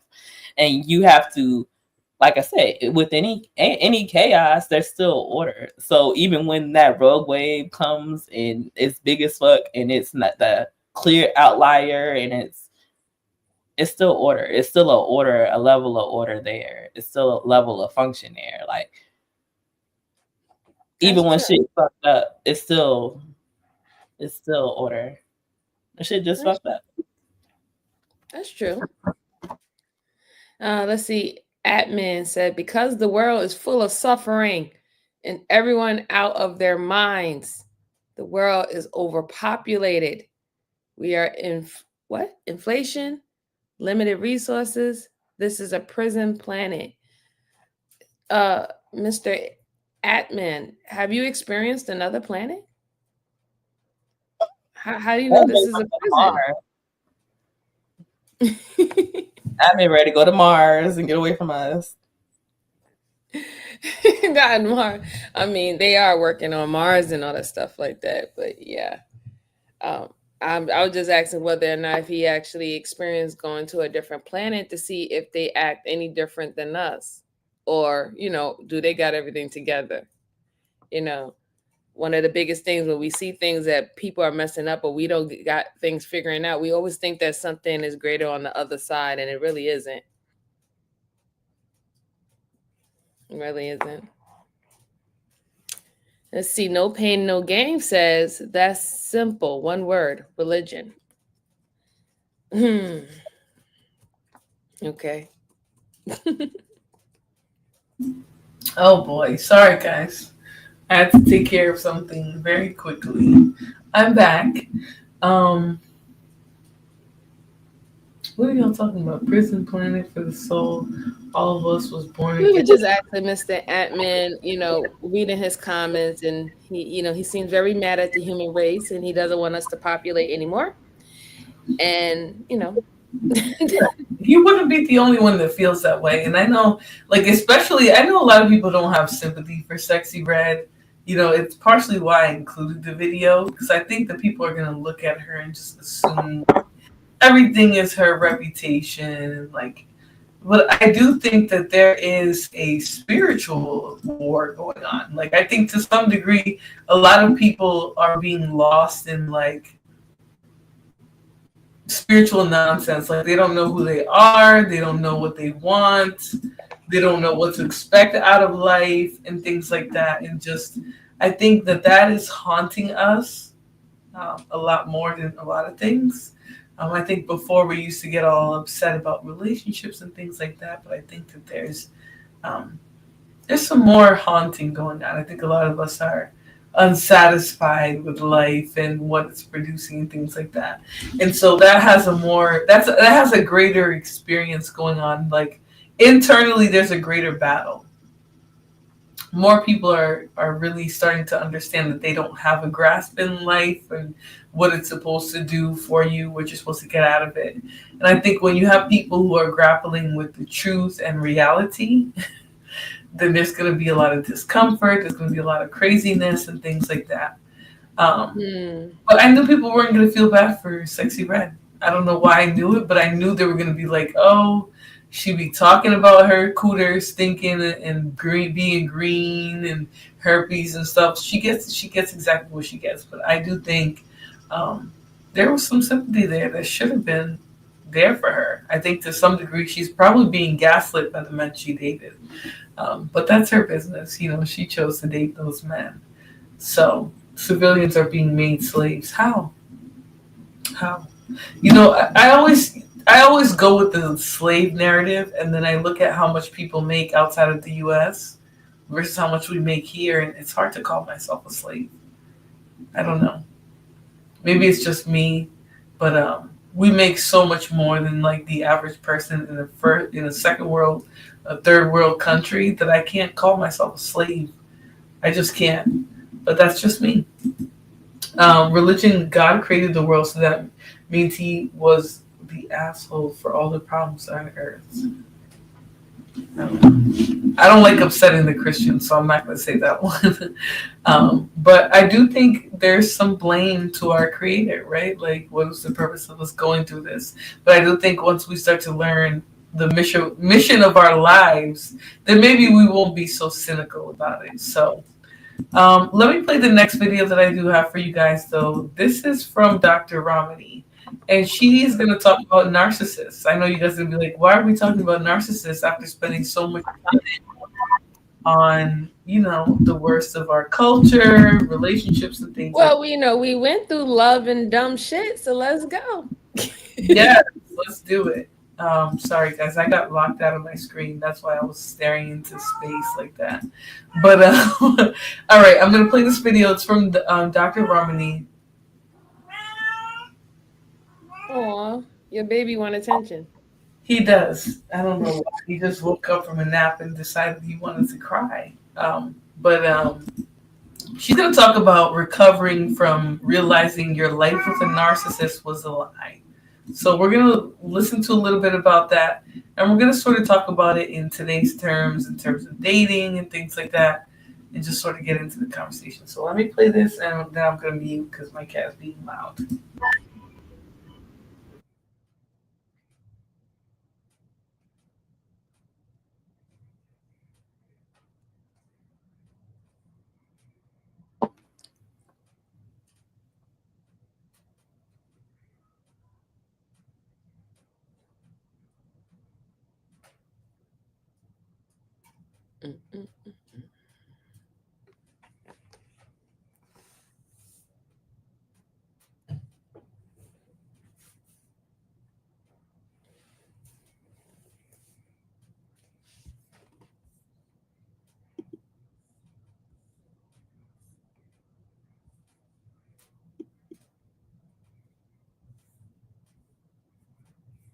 My bad. Big Dog says, where we at? So we're talking about, and I understand that wasn't the best pivot, right, to the subject. But I did want to get through all the different topics I want to talk about today. She's talking, Dr. Romney's going to be talking about narcissism. Is something supposed to be playing? Yes. I did pause it though, because some people were confused, and my transition wasn't as smooth because I'm like trying to get through everything tonight, and this is a pilot. But you said nothing was playing. Did you guys hear anything? No. I was confused. My bad. Yeah, we was just sitting here patiently waiting. Quiet. I sat here and watched the whole video by myself. Okay, my bad, guys. Let me share it again. And if you guys can't hear it this time, tell me. I'm going to play it over again. Can you guys see it now, though? Yes, we can see it. Okay. So I just watched the whole video by myself, and I was like, did you understand the video? My bad. All right, here we go.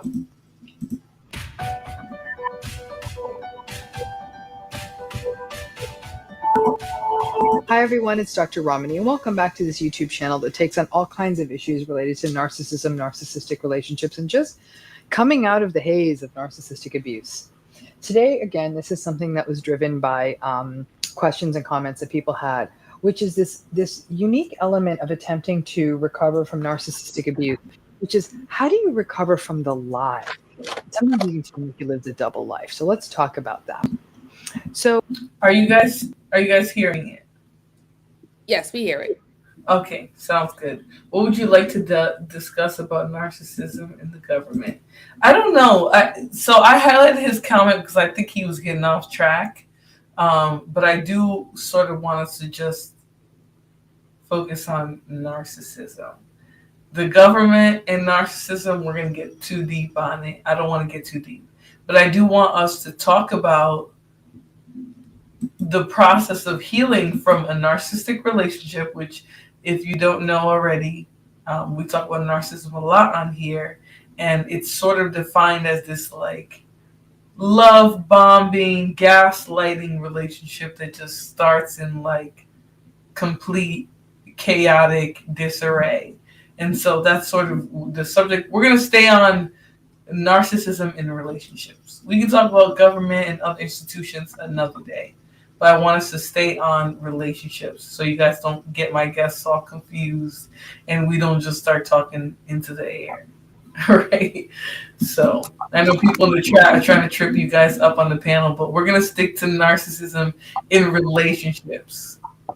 I wonder if she does interviews. I think she has. I know she has been interviewed by other mental health channels on YouTube.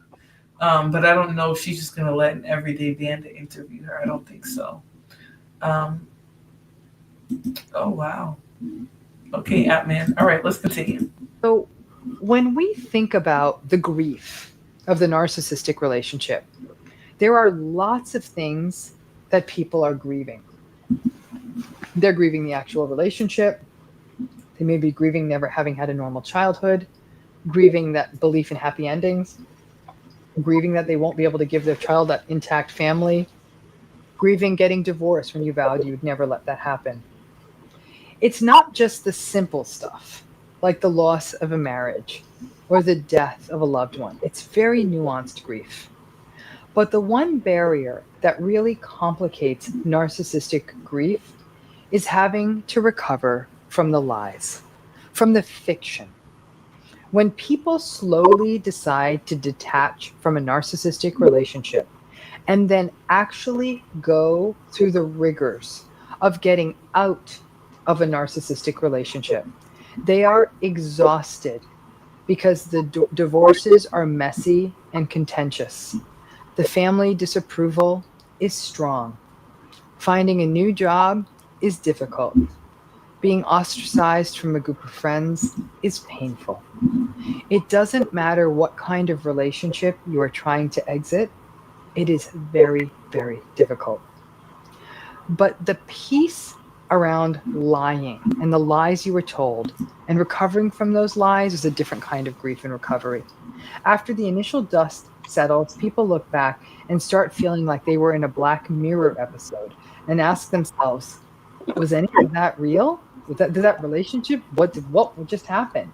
And as the lies get unearthed, when you recognize that a partner actually had been texting their lover during your birthday party, or your parent did not share lies that if you had known the truth, would have changed major life decisions you made, or changed things that affected the course of your life, that your partner chose to stay married to you because it was financially more expedient than getting a divorce, and they didn't stay because they loved you, that all of the future fakes were fake, and all of those promised things never came to fruition and were never going to happen. You were never going to do the things they married, like move closer to family, or have the support to go back to school, or take a vacation, or have kids. And now it's too late to address many of those things. So not only is it the grief of the lies, meaning you didn't or couldn't do some things, but the confusion about what was actually real in your life. So I want to stop there because I think she talks about narcissism in like a altruistic way. Like if you understand what it is to be married or in a relationship or with somebody narcissistic. But it is sort of like a death of everything you believed, right? You believed you were going to be happy with them, right? You believed they were going to bring you peace. You believed that they were going to improve your life. You know, what it really sounds like, it's a period of mourning what you thought was going to come to be of your relationship that you found realistically was never going to come, right? So I think, you know, she speaks about narcissism as a practitioner and somebody who, there's feedback. Okay, my bad, guys. I don't know where that's coming from. It might not be me.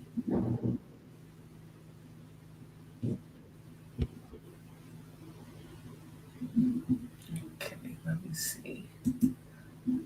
I'm going to try and do a reduced background noise. Hopefully that doesn't limit anybody's mic. But she talks about narcissism as somebody who understands it. Now, did any of you guys, whether in the chat or in the panel, could you guys relate to anything that she was talking about in terms of like, feeling like you're losing, or feeling like you lost out something, or you didn't understand something in the correct way until it was gone? Like, how do you guys feel about what she described in a narcissistic relationship? Oh, I could definitely. Can you hear me? Yeah. Okay. I could definitely relate to everything that she said. I've been in relationships where I guess things like that will be applicable. I didn't put a label of narcissist on it, but I guess things will be applicable nonetheless. The feelings of, was this even real? The feelings of having to rebuild everything and almost feeling like you lost. Like, I can definitely like relate to that. So now, why do you say that you were hesitant to put a label on it, though? Like, if you can listen to this and reflect back and say, like, that sounds like what she's describing as narcissism, why would you say that, like, in your mind you were quick to be like that, like, not label it? I don't know. I don't want to envision myself as a victim. And okay. I guess if I was to label me that would be what I would consider.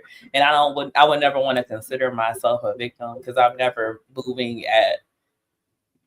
never adjusting and progressing through life as a victim. Like, I'm always going through as an individual, as somebody that's winning. So I wouldn't even sit there and label that person to be a narcissist, because it will put me in the shoes of being a victim of his narcissism. Okay. And now here's my question as well, and then I'll probably drop it after this. But why do you think you're hyper focused on not being a victim? Because you don't choose victimhood. So my question would be, like, what is it about your experiences or what you've heard in the community or the belief systems that you were taught that makes you think that, like, one, you want to run away from the title of victimhood, and two, that there's some sort of like control that you have over it? Where do you think that mindset or that idea came from? Because I don't necessarily think that it was always it was never, it was a choice for me to be there, just like it was a choice for me not to be there. And if I chose to and sit there and participate in the mess, then I wouldn't see myself as a victim. Like, I knew what was going on. Like, I knew what was going on. And even if I didn't have a clear vision of it, of being able to step back and see the big picture, even on a small scale, I knew what was going on, and I still chose to engage in that type of interaction. Okay. I got a question for you, Flora.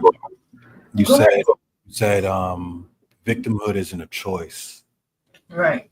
What do you mean when you say that?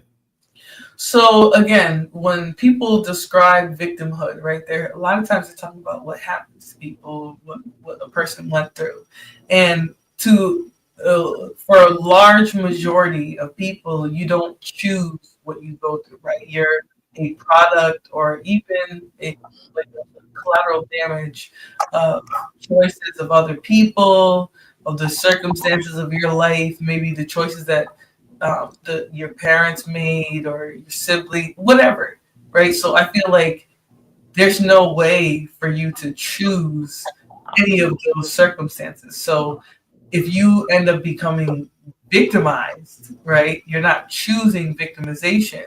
You might have chosen circumstances that may have put you closer to victimization, if you believe that even. But I just don't think victimhood is assigned, right? I think victimhood is just a status of your experiences. But that's my perception. Interesting. Okay. So the act of something happening to somebody can put them in the place of being a victim. They're a victim of given action, right? They're a victim of action and choices. Absolutely. Yeah. Okay, victim of action and choices. After that given action and choice, do you believe there's a choice to remain a victim? So you can't choose to remain something that becomes something that you're assigned based on your circumstances. So this is my problem with like taking back words. Like a lot of times people will take back victimhood, and like even with as far as going like the slut walks and things like that, I feel like people will take back things that they can't take back, right? Like you can't take back somebody victimizing you. You can't take back somebody putting you in a vulnerable position, for example, by their negligence or their disregard for you and your boundaries. So again, when you were assigned something based off of your experiences, I don't think there's ever a choice there. So like you can say, hey, you were a victim, but as soon as that person stopped doing that to you, you weren't a victim anymore. I don't think it's that simple. I think as soon as somebody takes you out of a choice, right, and they put you in a circumstance, right, you enter victimhood. Now, your choice to exit it is absolutely your own. That's where it gets spooky, right, because you might not choose to be a victim, but when people put you in victimhood, right, by their actions and their behaviors, it is going to be your choice to get out of it. So I'd like to offer a different perspective towards the latter, right? Okay. So thinking through like childhood traumas and things like that.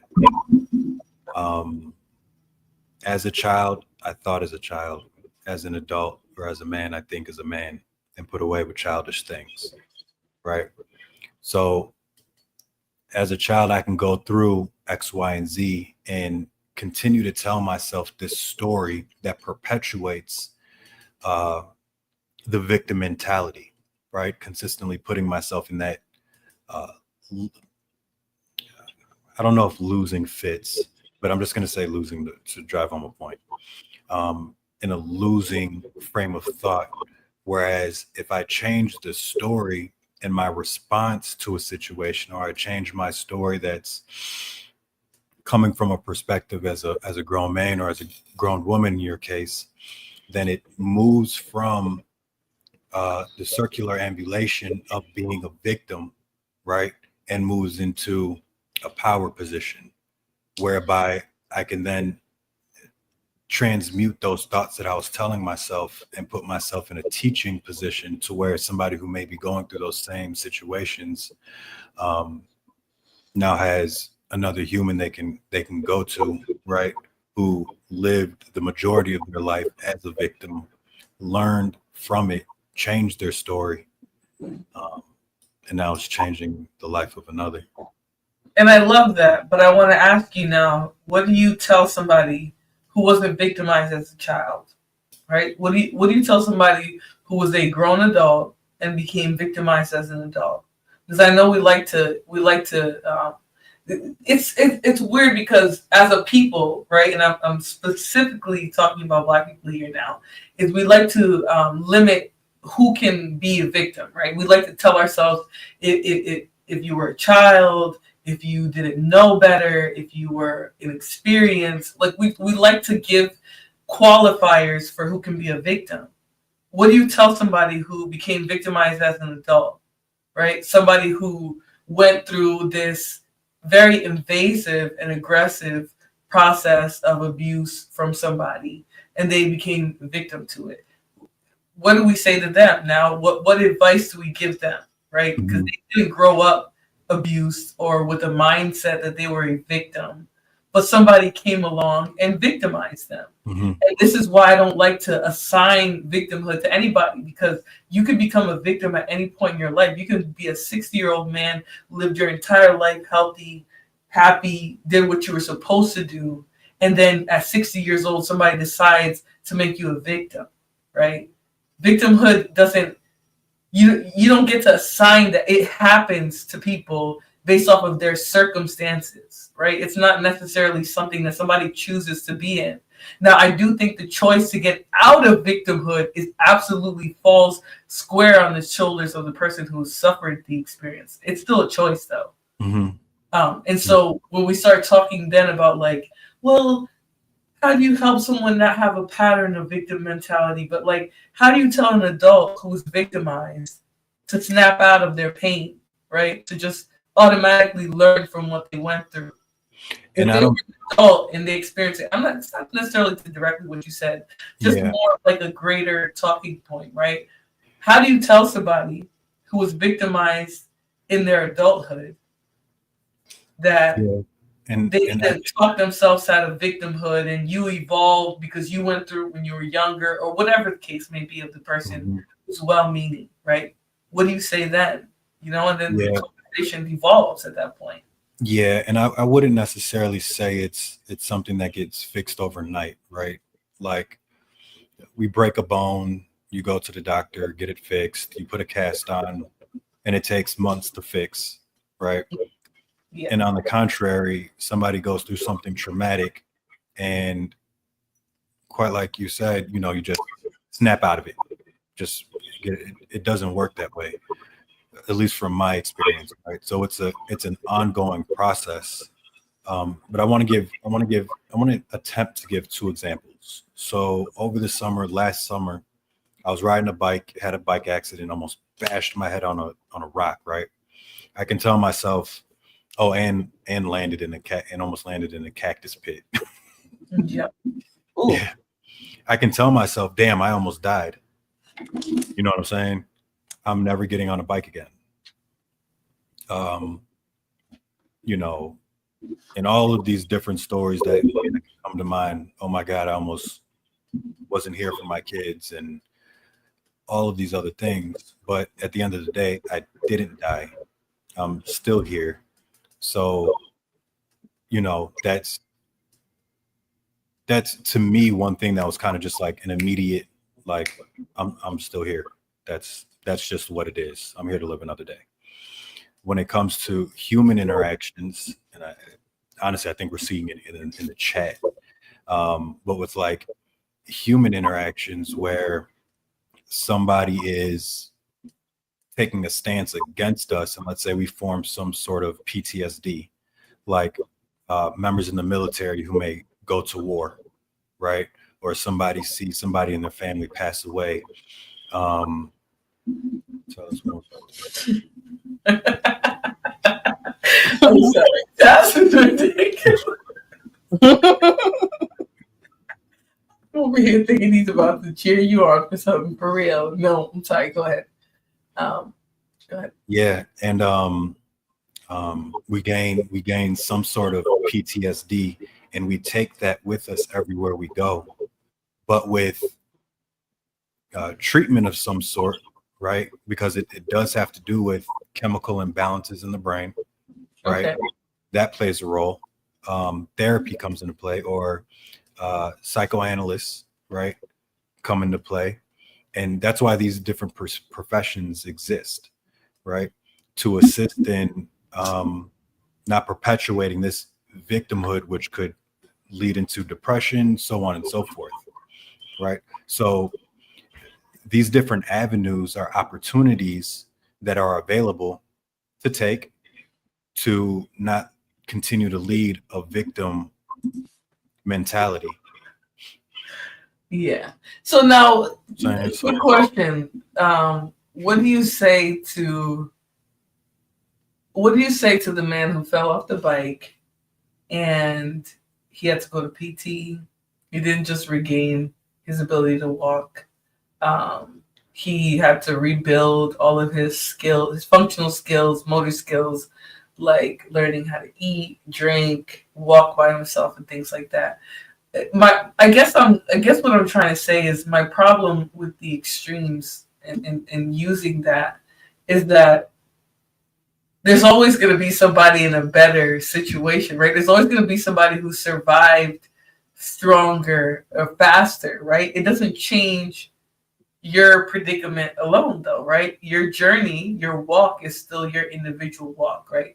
So what do we tell somebody? Well, hey, you got into this biking accident and you got up and you walked unscathed. The next man isn't walking. Maybe his penis doesn't work. I'm sorry, guys. Maybe I just had to throw it so left field. I know, but we had to talk about it because there are so many different avenues, right, where somebody can come into victimhood. Now I'm curious what Tess has to say, because he says he was 30 minutes behind, even though what he was saying just came in at the perfect time. But I'm just wondering, like, so where are you believing that a person is taking on victimhood as a choice? Is what I want. I believe it's a choice. I believe it's a choice because not everybody who goes through something that's when though? Yeah. When does it become a choice? You said when?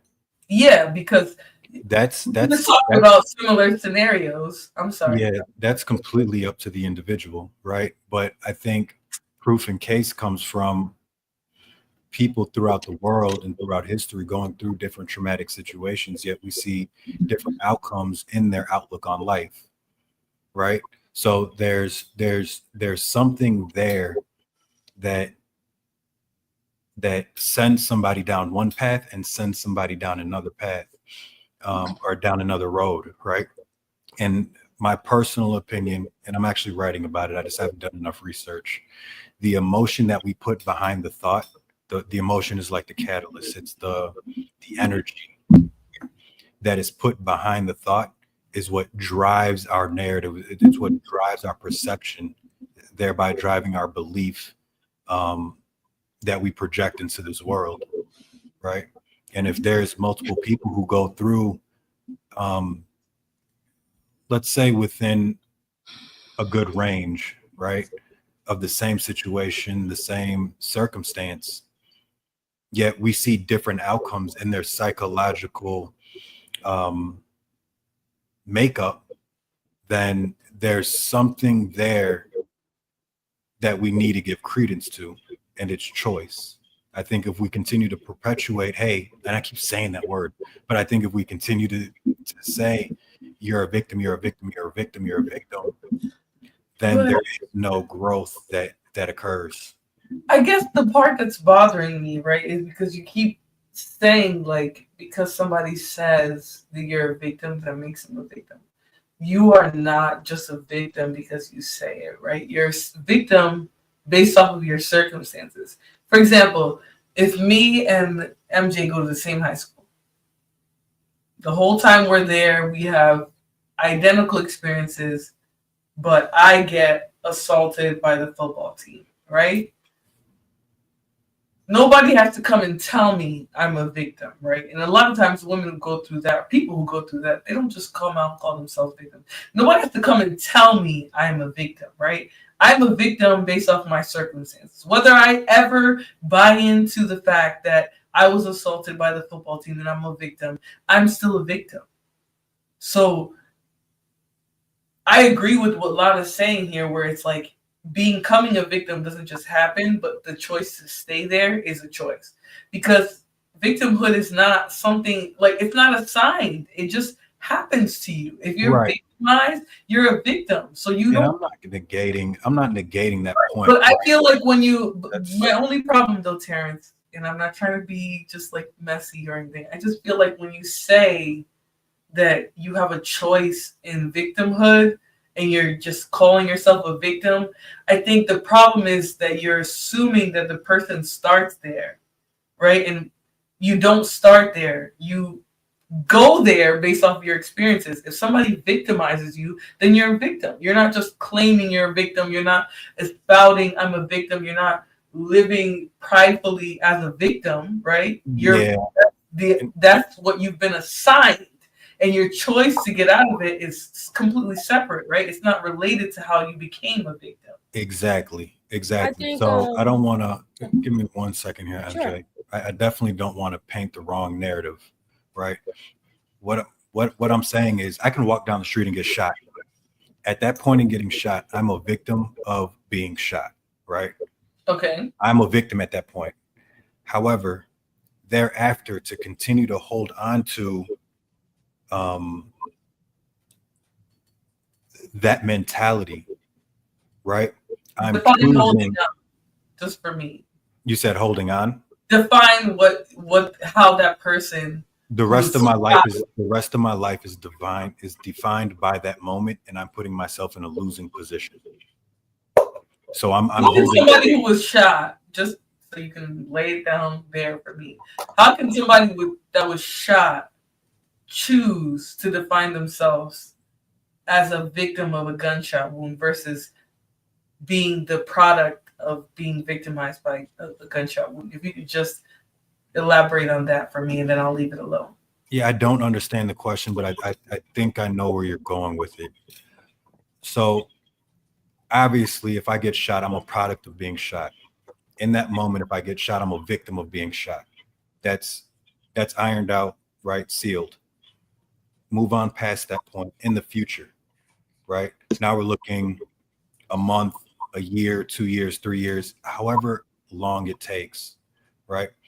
I can continue to do one of two things. Either I can continue to be a victim of that situation, right?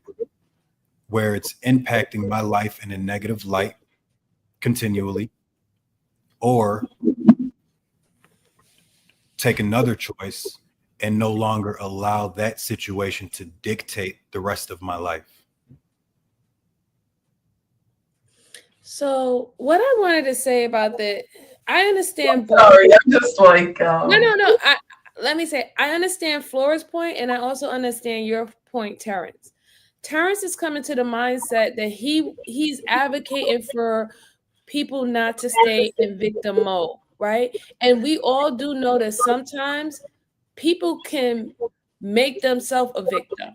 And what I mean about that is by, like, for example, by their mindset, right? Some people are victims of their own bad behavior. Some people are victims of their own bad choices, right? So I think that that's what he's alluding to, that when you can make the choice that you can get out of it, you know what I'm saying, and go past it, do it, right? But I understand your point, Flora, because you're talking about certain situations and experiences a person might have Bye. And it might have, and they had it where it wasn't they didn't do anything, right? Like somebody did something to them, and now they became a victim. And I think the problem is we have a bad thing in our society, sometimes in our community, that we believe that victim, all victims, had the ability to not to become a victim if they made one different move, one different decision that needed to take place, and they wouldn't have been a victim at all. And then we put over this over of who can be a victim when it comes down to children, infants, babies, elderly. We have categories of people who we automatically assign being a victim. But whereas if you're a functioning adult, you don't have no disability, you know, you are able to navigate the world, able to not be socially awkward, you don't really have that problem. You had to make some type of decision along the way for you to become a victim. And for him, I'm thinking, because Terrace seems like he has a mind of, let's solve the situation, let's get you out of that. When we know that the victimhood can hurt you if you stay in it longer, he's going to think of it as in a way like victimhood is not going to help you. And I want to help you. I want to get you out of it. So I'm just thinking about the solution. Whereas with you, Flora, you don't like how other people determine when somebody's supposed to be a victim, when they get this title, and how long they're supposed to stay in that space. And you feel that other people is deciding how long a person's supposed to stay in victimhood instead of the actual person deciding for themselves. Yeah, and I don't know how much like of Terrence's point you got correct, but I will say this. I'll say that my issue is the determination of victimhood. Like, and I don't want to make this a long drawn out because I know that in my head I'm thinking about it one way. That's why I'm seeing it this way. I'm not necessarily disagreeing with everything that Terrence is saying, but I am going to say, like, I have an issue with conversations being framed on like, you're choosing to stay in your victim. Like it's like the toxic positivity is what I'll call it, right? Where people will claim to be trying to be positive. I'm not saying that's what you're doing, but I'm just saying in general, people will claim like they're trying to encourage people to do better, be positive, do well. When really what they're doing is trying to push people out of their comfort zone in terms of healing. And I don't necessarily know that that's where you're going with victimhood, but I'll say that the language is what it sounds like to me. Because I feel like, I'm just saying me personally from what I hear. And I know that might not be your intention. But I will say when we frame the conversation as like, for example, you talked about how victimhood, like you could become a victim because of something happening to you, but you don't have to stay there, right? And what I was just trying to demonstrate is that there is in victimhood. Right, so you might say something that sounds good for a lot of victims, right? You might think, okay, a lot of these people are victims and they've gone through. Am I borking? Oh, okay. A little bit.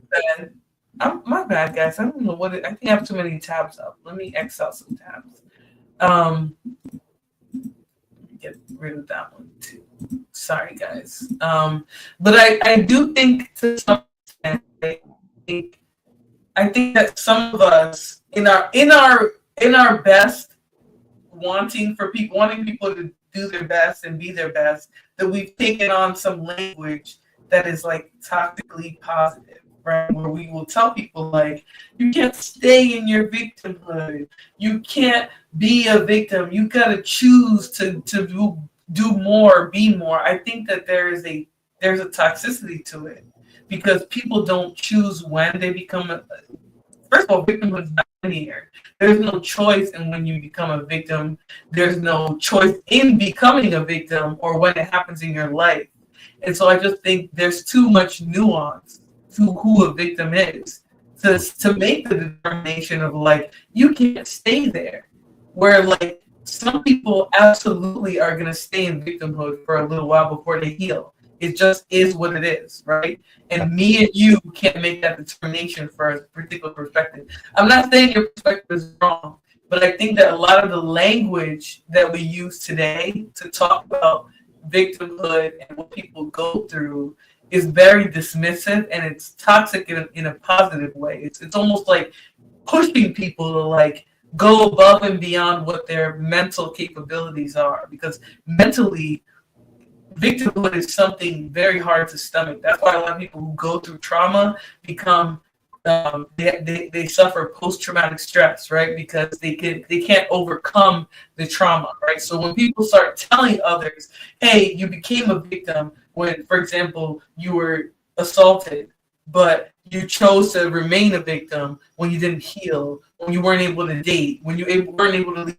home, when you weren't, you know what I'm saying? Like it's almost guiding people into choosing victimhood at some point, when I feel like every person's journey with victimhood depends on where they land, how they got there. You know, if I got there as a child, my journey is going to be significantly different than somebody who is assaulted as a grown woman who has already learned autonomy over her body and things like.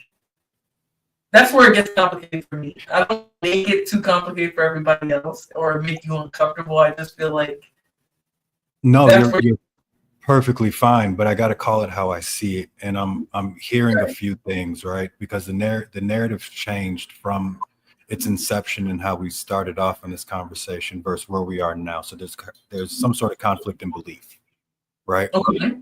And then a projection as well, because I did give the analogy that, you know, somebody could break their arm and we'll allow them a month or 2 months, right, to fix this arm.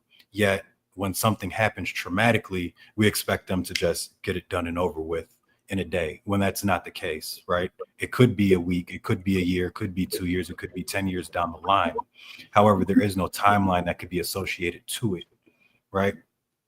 But healing the bone. To that point, though. Hold on really quickly, though, Terrence, because this is where you're falling apart for me again and making it hard for my pragmatic I'm probably about to hit on that point right now. I will say there is a time frame for healing a bone. There's no time frame for healing emotional trauma. So, like, yeah, it's still happening right now, right? And so I'll say there's a range, right? There's some sort of range that somebody's given to heal, right? It doesn't have to be instantaneously. It doesn't have to be a week from now. It doesn't have to be a year, 10 years, 20 years from now. However, that does not take away from remaining a victimhood being a choice, right? It's still a choice. And if somebody who is in that victim mentality isn't told, hey, you have a choice to stay in this place, right? But it's completely up to you whether you decide to stay in this place or not. I personally don't care because it doesn't impact me, right? But that choice is ultimately yours. Not saying that it has to happen in a week, 2 weeks, 3 weeks, whatever it may be. But at the end of the day, that choice and that accountability is yours to own as a human being. Oh, that look. Did you freeze? Sorry, I was frozen for like a half of a second, but I'm also pondering. And I think I'm just gonna have to marinate on what I'm thinking, because I just there's a part of it to me that sounds accusatory, but I'm just coming from the perspective of like, you don't tell people when to heal. Some people don't even know they're a victim. I mean, I've had conversations with people who've gone through emotional, sexual, physical trauma, and they don't even see themselves as victims. So for me, victimhood is not linear, right? Nobody is telling people, hey, you're a victim. Now you need to come out of victimhood.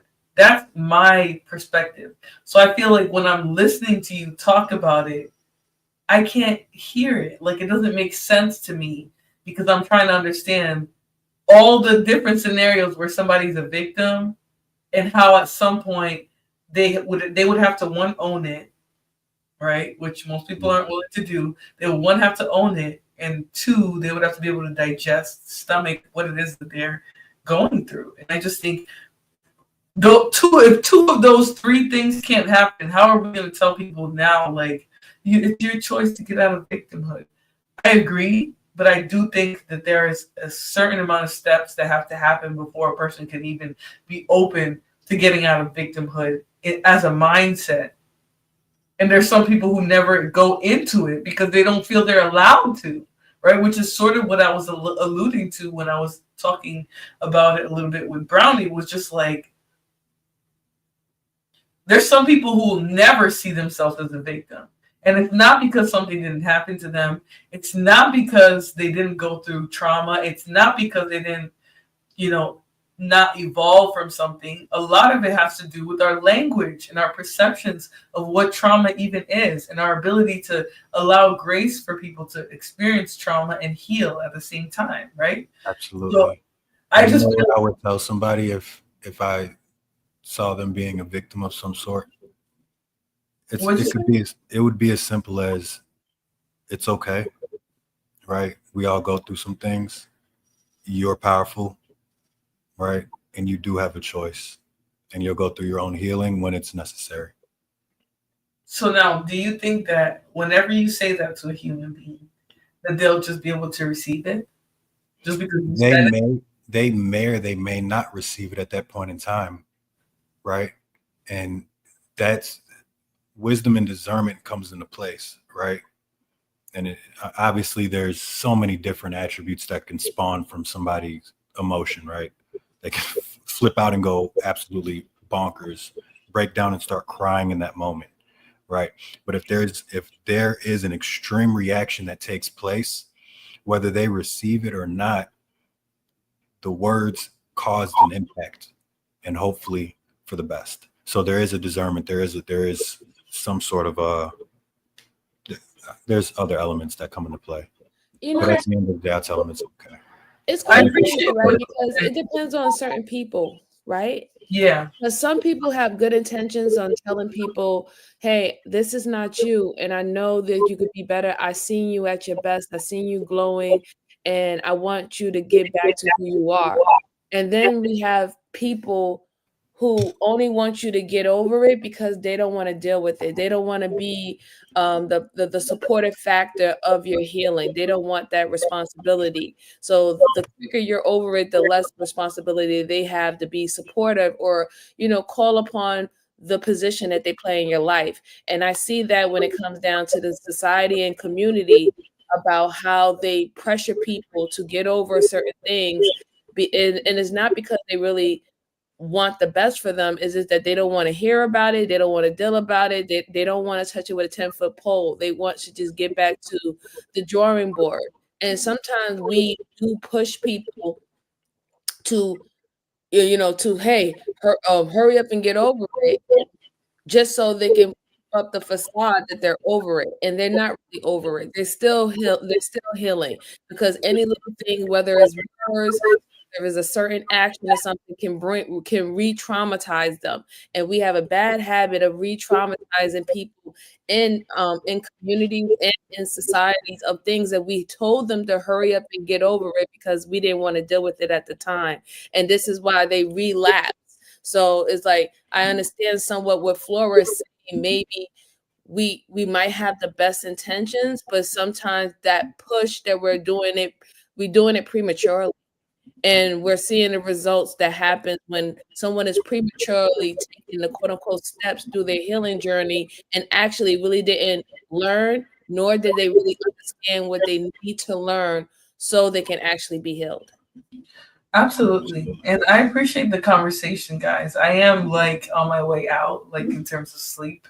But I do appreciate the conversation. I think like for me, it's hard for me to grapple in these conversations because I do truly believe that I'm not saying I don't think Terrence is coming from a bad place, but I do think that we've already been programmed like significantly as people to push ourselves forward, right?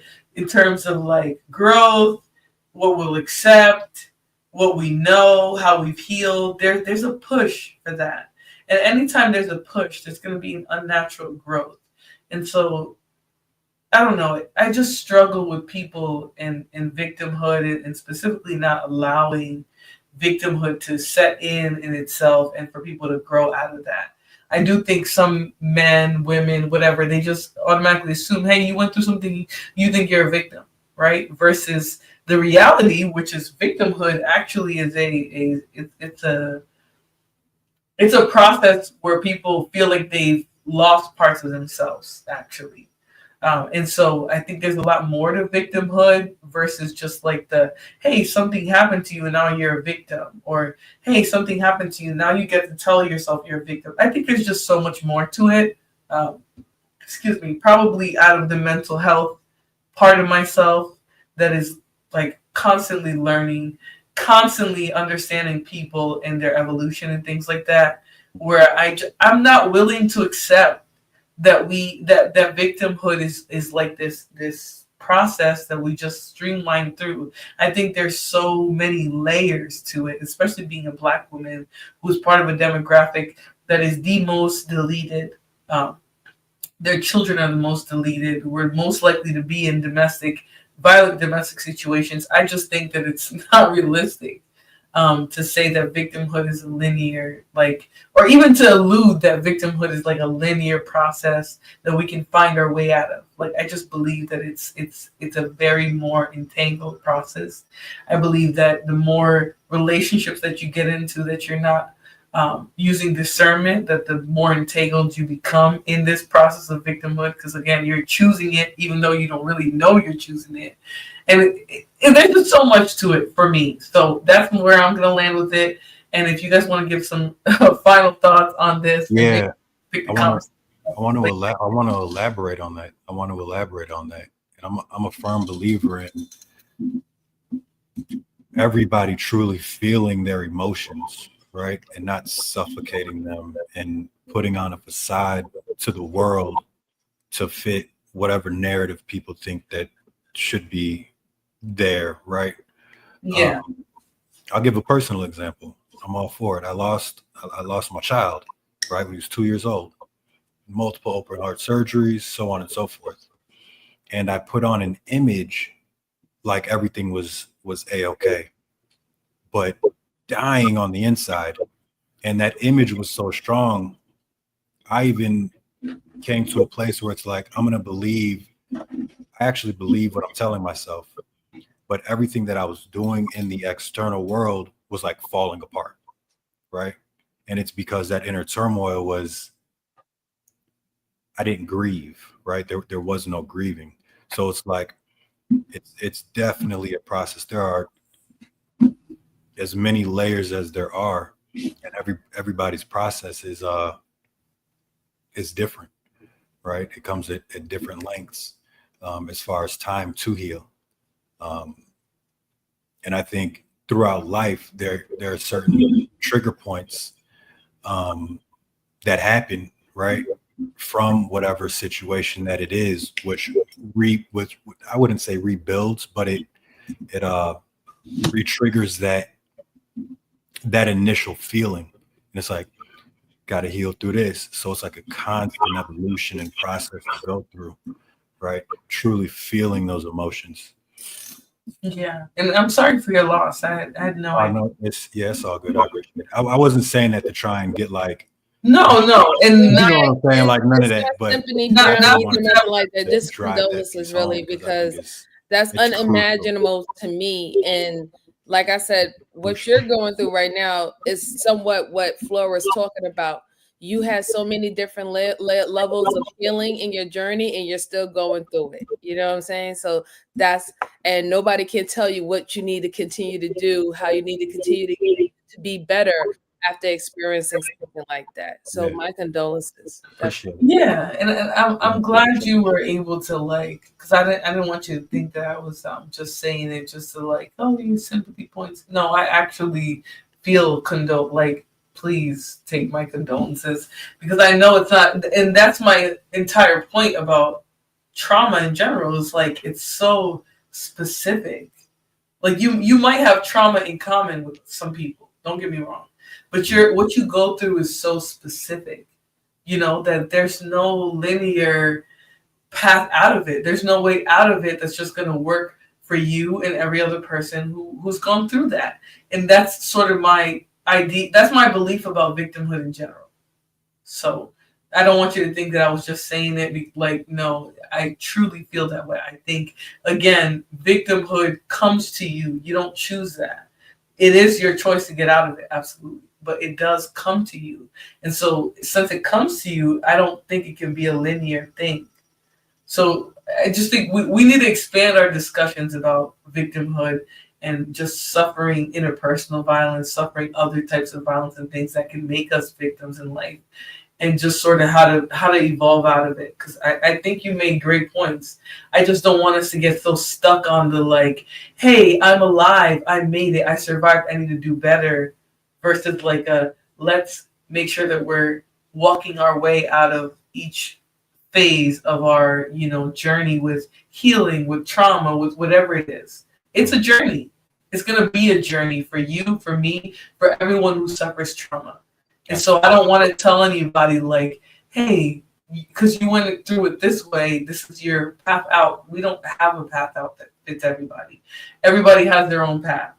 And that's how I feel about victimhood. Same way. You're going to find your way out of being a victim or you're not. Right? And eventually it's going to be clear as day that you're not seeking a way out of victimhood, out of suffering, out of whatever traumatic circumstances you went through. So, well, this been a wonderful stream, Miss Florabella. Thank you for having me. I loved all the topics. Thank you, Terrence, for having the commentary. Shout out to Brian Ellie for sharing commentary with us. Shout out to Miss Jalen, even though she left us in the clutch really a little earlier. We definitely need to do this again. I enjoyed it a lot. Yes, thank you for joining me. So y'all know I'm over here suffering, barely awake. But if you have any last thoughts or anything, you can just when's your next show? I'm still figuring that out. I don't like to schedule it ahead, so I got you on IG. I'll definitely hit you up if you're interested in being part of it. I'm gonna try and keep these particular shows to a certain time of day, which will likely be the night hour. But just stay in the loop. I will definitely reach out to all of you guys. I really loved the fact that we were able to all stay respectful. Like that was my favorite part, is that we were able to have the discussion and just sort of roll into 4 hours of talking about very sensitive and important subjects. So so again, thank you so much for having me, Flora, and everyone. Thank you so much for joining in. If you want to see some of my commentary, you can shout me out at my channel, Conversations with MJ. Me and Bella are interested in some similar topics. I do have a different little twist, but you will see more of me and Flora doing commentary together. So on that note, my old ass is going to bed. Good night, everyone. I'm right behind you. But yes, you have a good night. Thanks for coming, MJ. All right. Any last words, my friend? Great conversation. I definitely appreciate it. All right. And thanks for coming up. I love to have our community male perspective on all of this subject, because I don't want to just be a complete echo chamber, us ladies just talking at each other and snapping and saying, yes, girl. I like to actually hear some different dynamic topics. So thanks for bringing that to the conversation tonight. And to everyone in the chat, I will ask MJ and Terrence and everyone to leave your links if you guys want to be found. If not, have a good night, everybody. Thank you for being here. Sort of steamrolled it. I'm usually up in 6 or 7 hours doing another show. So let's see if I'll be up tomorrow to do my body cam footage. If not, I'll see you guys a day after tomorrow. And hopefully you guys enjoy the show. So I'm going to send you guys off with some music, and then I'll see you on the next one. Thank you so much for coming. Bye, people. Bye.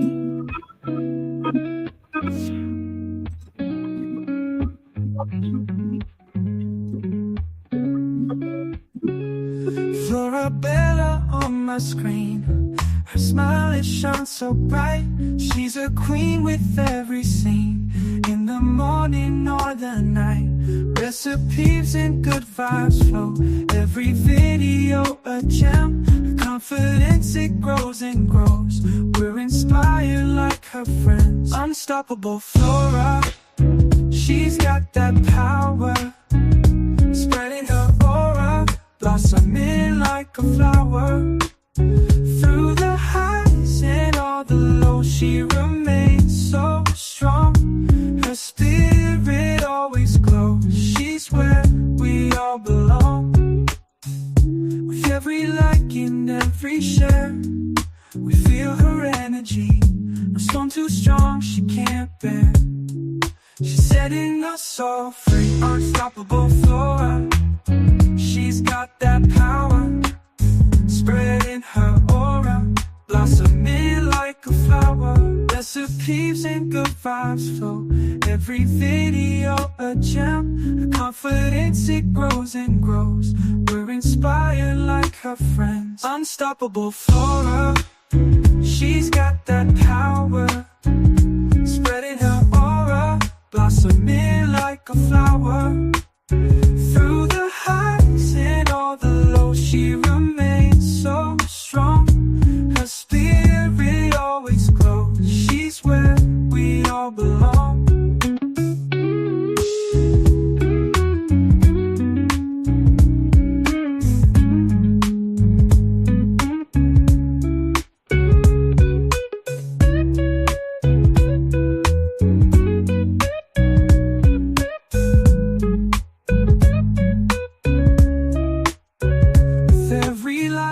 Every share, we feel her energy. No storm too strong, she can't bear.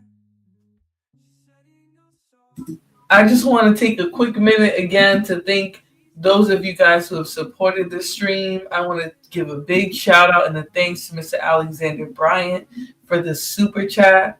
Hopefully you guys enjoyed the show tonight. A little bit different than what I usually do, completely different time. But hopefully you guys enjoyed it, and I'll see you guys on the next one. Thank you so much for coming. Thanks again. Bye, guys.